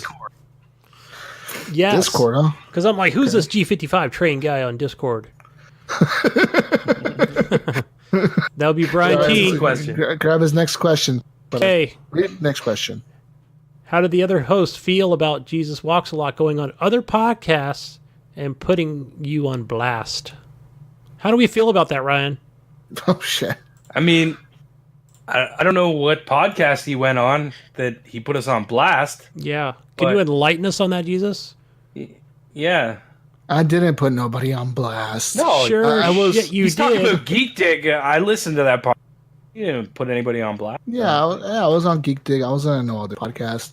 I was on that one, and I didn't put you guys on blast. It was just boom. I said the truth. We sometimes have different views on different things. Me and Ryan have different views on different things sometimes, and so do we and Gunny. It's just the truth. I didn't put him on blast. I didn't call you guys out on anything. It's truth. I didn't feel like you put us on blast or anything. I listened to the show. Yeah, I was checking to make sure you didn't run my name through the mud. I think Brian is just trying to cause some strife. He's trying to stir up some shit. Brian is a shit disturber, isn't he? Why are you trying to stir fights with us? Love you, Brian. What's the next question from Brian? That's it. No, that was it. Oh, that was it on Discord? The first question was from Facebook, and it was at the top. Oh, I see. I separated them. Oh, I see. Okay. Let me go to Twitter and see if you put anything on there. Oh, shit. Knowing him, you probably did. Hey, Jesus, have you checked the email? Maybe. Oh, fuck. Maybe he emailed us too, huh? That's it for questions. Don't give him ideas. He'll do it all next week. Yeah. Guys, anyways, if you want to, you can head over to patreon.com/horrible gamers and support us. Like I said before, our friend John Jerome did. Our friend Jonathan did. Evan Tanaka, Alan Maybe, Joshua Wolf, and Bill Gardner. These guys are donating a lot of money. It's crazy. It's kind of weird. But Thank you so much, guys. It means a lot to us. It really does. Appreciate it. And this money is not for us to buy games. It's for the show, really. It's for us to get better equipment, better software, etc., etc. The show is not free to run, as you may not know. And, we're trying to do our best with what we got here, guys. And it will really help out if you head over to patreon.com/horrible gamers. and support us by donating $2, $3, $4, $1 million a month. Up to you how much you want to donate. We appreciate it. But one thing we will never do on this show is lock our content. We don't like locking content. No, we don't want to do that. Yeah, no. We had discussions about it, and it's just like, you know what? We don't want it to lock stuff. It's just it feels wrong for the show. It just doesn't feel right. We want to be able to let everybody. Maybe if you're a Patreon subscriber, you might be able to win a prize or something because you're donating money so we can give back to those people. I think that might be something that we might end up doing eventually if we're making enough money to do so. Mm-hmm. But content will always be free for everyone. The spotlight shows, all that stuff, it will always go out to you guys, and you will always be able to listen to it, whether you're a Patreon subscriber or not. That's not to say that we're not very, very excited about the people that are donating to us, and we're very appreciative of it. We really thank you guys a lot. We do, and we want to do more. You know, we've talked about doing extra shows, topic shows. So we talk a lot about all this stuff. You know, we like Ryan said, we discussed paywalls and content being behind certain paywalls. It's not what we want to do. It's not what we're going to do, and it's not what we want to do. And so that's not how we're going to move forward. We're going to move forward with free content for everybody listening. And if you want to support us, you can. You know, anything as little as $1 helps us. So we appreciate every single dollar we get because we need it. You know, it's the truth. It's rough doing this. You know, and to be honest, a lot of the financial side comes from Jesus. Yeah, He's absolutely. It does. Has all the accounts and stuff. And he's the one that pays everything every year or every month or whatever. So, you know, I mean, like, that's all coming out of his pocket. And like I said to him, we need to cover that cost before we even think about giveaways and all that stuff. and having and even buying stuff that we need for ourselves. That needs to be covered first, because that's what's most important. And we're well on our track to do that, guys. So help us out, support the show, and we really appreciate it. We love you guys, all of you, all listeners. It's what keeps us going. And if you want to follow us on Twitter, like I said before, @_horrible gamers, go follow us on there. Join our Discord server, right? Discord server, is that what you call it? Yes. It's we're using Horrible Gamers or Horrible Gamers Podcast. It's HGP Discord, I think. Oh, okay. Yes, HGP Discord. Yeah, join that. I mean, if you want us to send you invites, we'll send you one. Just email us. Hey, I need an invite to this Discord. We'll send you an invite. We'll post them randomly throughout, the week on our Facebook group. And make sure you join that as well, Horrible Gamers Podcast community. That's where most of our community is at. A lot of members are there. And honestly, you'll meet tons of people. They're from different backgrounds, different things, different experiences that they had in their life. And it's pretty incredible, the people we get to meet. Like last Spotlight we did was with Airborne Junkie, man. Like, we learned a lot about that guy. He's been in the U.S. military a lot of his life. He's done a lot of things for this country. He's a great guy. He's a really cool dude. And it's cool because we've gotten to really play with him a lot more too. Gotten to actually get in and play some games with him, all of us, right? So it gets you get to know the community, and it's. What were you saying, Gunny? I was saying you were cutting out. I was going to say also, like, me and Jesus were playing with somebody the other night, and I had made a joke, and he didn't get it. I thought, well, what, you don't listen to the podcast? He's like, not lately. But you know what? He loves playing with the community and with us. And I thought, that's cool. Like, even though he hasn't been listening in a while, like, he's still part of that community that plays with us. Yeah, we game with a lot of people, man. We love you guys. We love gaming with the community. We're really a group of people that play a lot of multiplayer games, but only with the best people. That's right. Find me on Xbox Live, guys. My gamer tag is Jesus Walks a Lot. On PlayStation Network is GSUS Walks a Lot. I had somebody hit me up about the VR. Actually messaged me on Xbox. They're like, hey, I have a VR and I want to play some games. If you want to play some games, add me on PlayStation. So I added him. I think his gamer tag was Prometheus, but he had a few numbers in there somewhere. But it's really cool. Hey, man, if you want to play some VR games, play some VR games. Whatever, you know. I got it now, so I guess I should use it. On the Switch, you can add if you want for it. I know I need to add Clint. He asked me to add him like 4 days ago. I haven't done it. Add him on, damn it. Should, because he messaged me his code. I feel so bad. I need to add. I just haven't turned on my Switch. You know what's funny is I saw. Did I add him? I was like, I better go add him again. So I just went in and added him, and then I messaged him. I said, I sent it, and he sent me back a message saying, "Yeah, you were the only one that did it the first time." And I was like, "Oh. Fuck." Yeah, I mean, I just haven't turned on my Switch in like a bit here, so I need to turn it on and add him. I need to get a new screen protector for it too. All that good stuff. Make sure you email us feedback at horriblegamers.com. Leave us reviews on iTunes. Good stuff. Where can we find you, Gunny? Find me on Xbox Live, Steam, Twitter, under Gunny Chief, one word. Ryan? You, Ryan? You can find me on Xbox Live, Steam, PSN, Mixer, Twitch. We're pretty much wherever under Gib8777. 777. All the sevens. Sevens. You can find me. Yeah. With that being said, guys, this is edition of Gamers Podcast. Peace out, Brussels sprouts. Bye. Clean your controllers and go to bed. Bye-bye. Kids. Adios. Adios. Adios, amigos. Stay tuned for the song. Why did you get an accent all of a sudden there, Gunny? What the fuck? Is that how I sound to you? You know you sound like this sometimes, you know, when you're talking. Oh, that's how I hear you. I know you say things like video games and vanilla. Oh, you guys are I know when I ask you like for ice cream, you say chocolate. I'm still recording. I'm glad.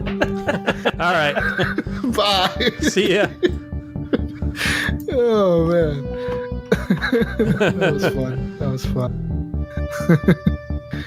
That was cool, man. That was a good show. I liked it. Oh, my God. This chair, though, was so uncomfortable. I had to stand up. I know, dude. Recording being stopped at 2 hours and 52 minutes.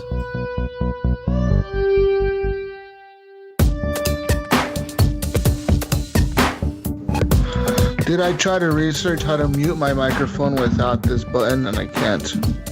I cannot do it. Because you connect it to it. Why don't you connect that to your PC? It is connected to my PC. No, it's connected to your microphone.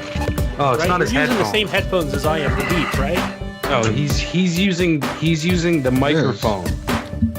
I know. These are connected to the microphone. You have the same headphones, the same earbuds, the same Beats by Dre. That doesn't have anything to do with it, though, Gunny. I know. I'm saying I have it connected to my PC. I can take it off and put it wherever it goes. No, that's nothing to do with it. Mutes. It's the sound of him muting his mic that he's talking about. Well, then there's one other alternative, right?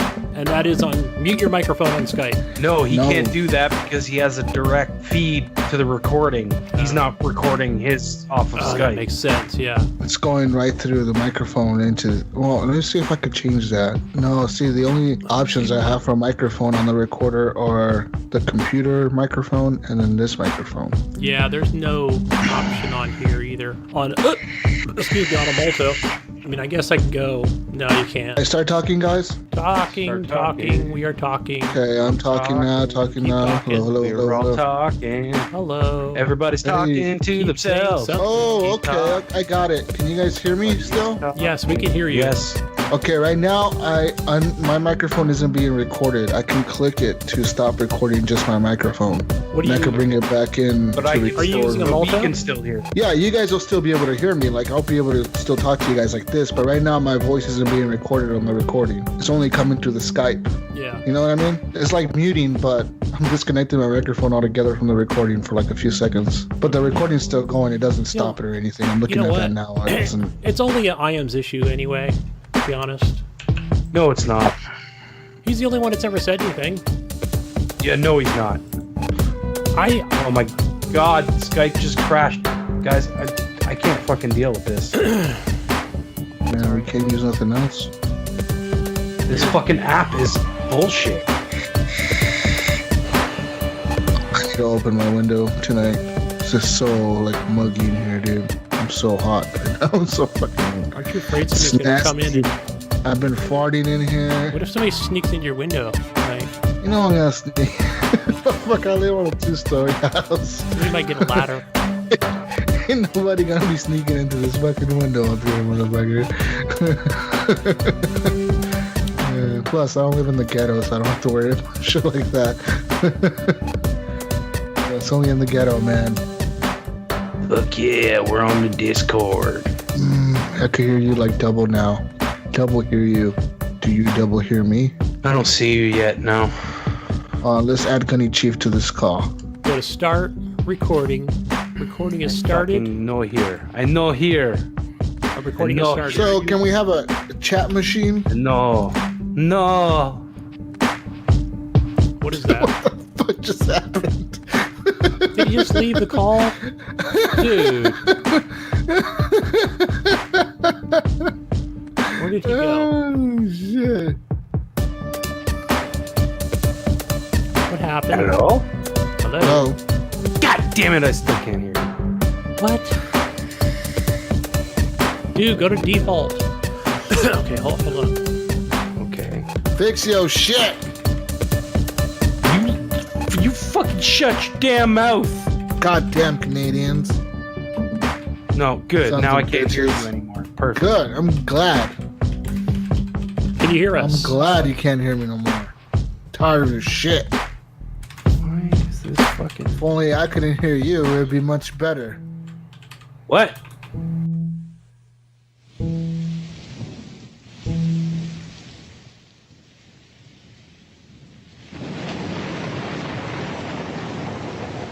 Land over there, matey. Well, all right then. Set a course due north and prepare your shovels. There be treasure on them there islands, and we're gonna find it. Arr!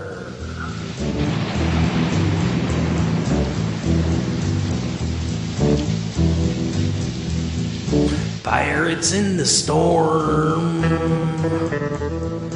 Pirates in the storm.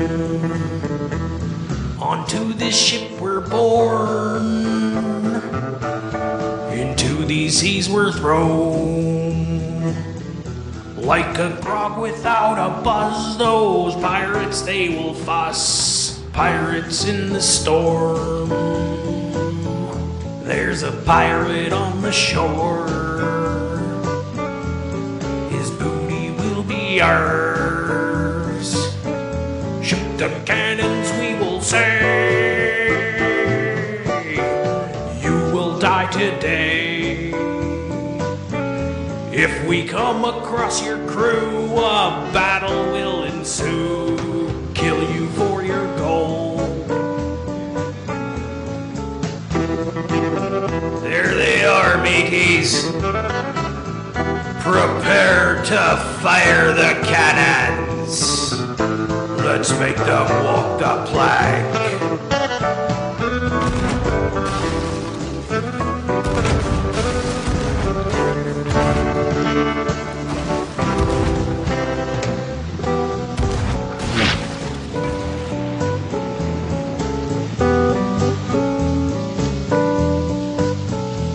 Gotta love the booty, man.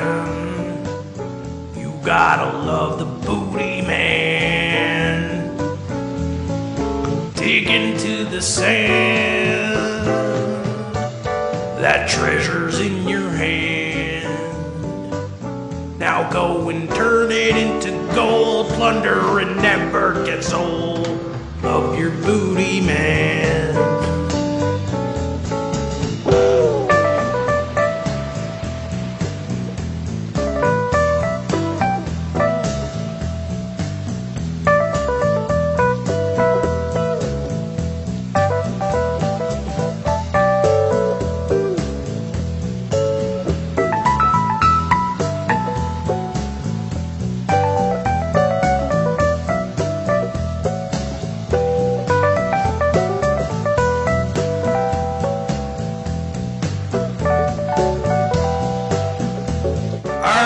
you scallywags. Let's turn this ship around and give them another shot.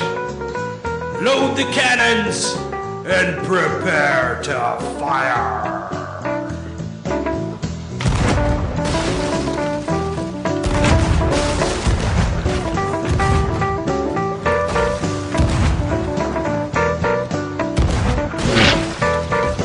That was a close one, boys, but I think we sunk them. Let's go get that treasure.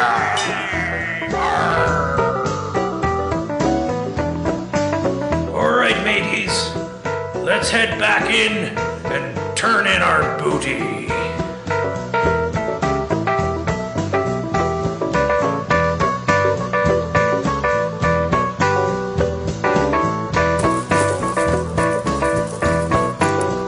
Ahoy, matey, look at all this booty.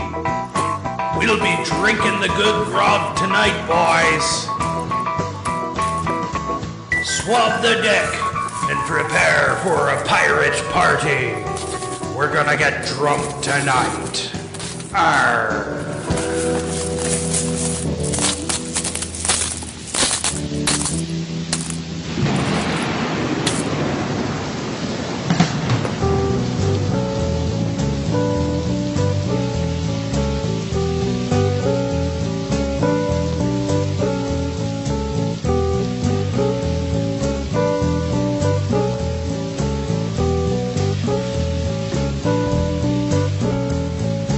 Pirates in the storm.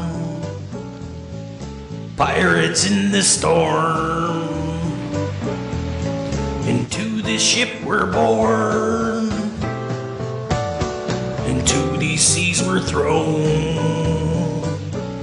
If there's booty in the ground, it surely will be found. Pirates in the storm.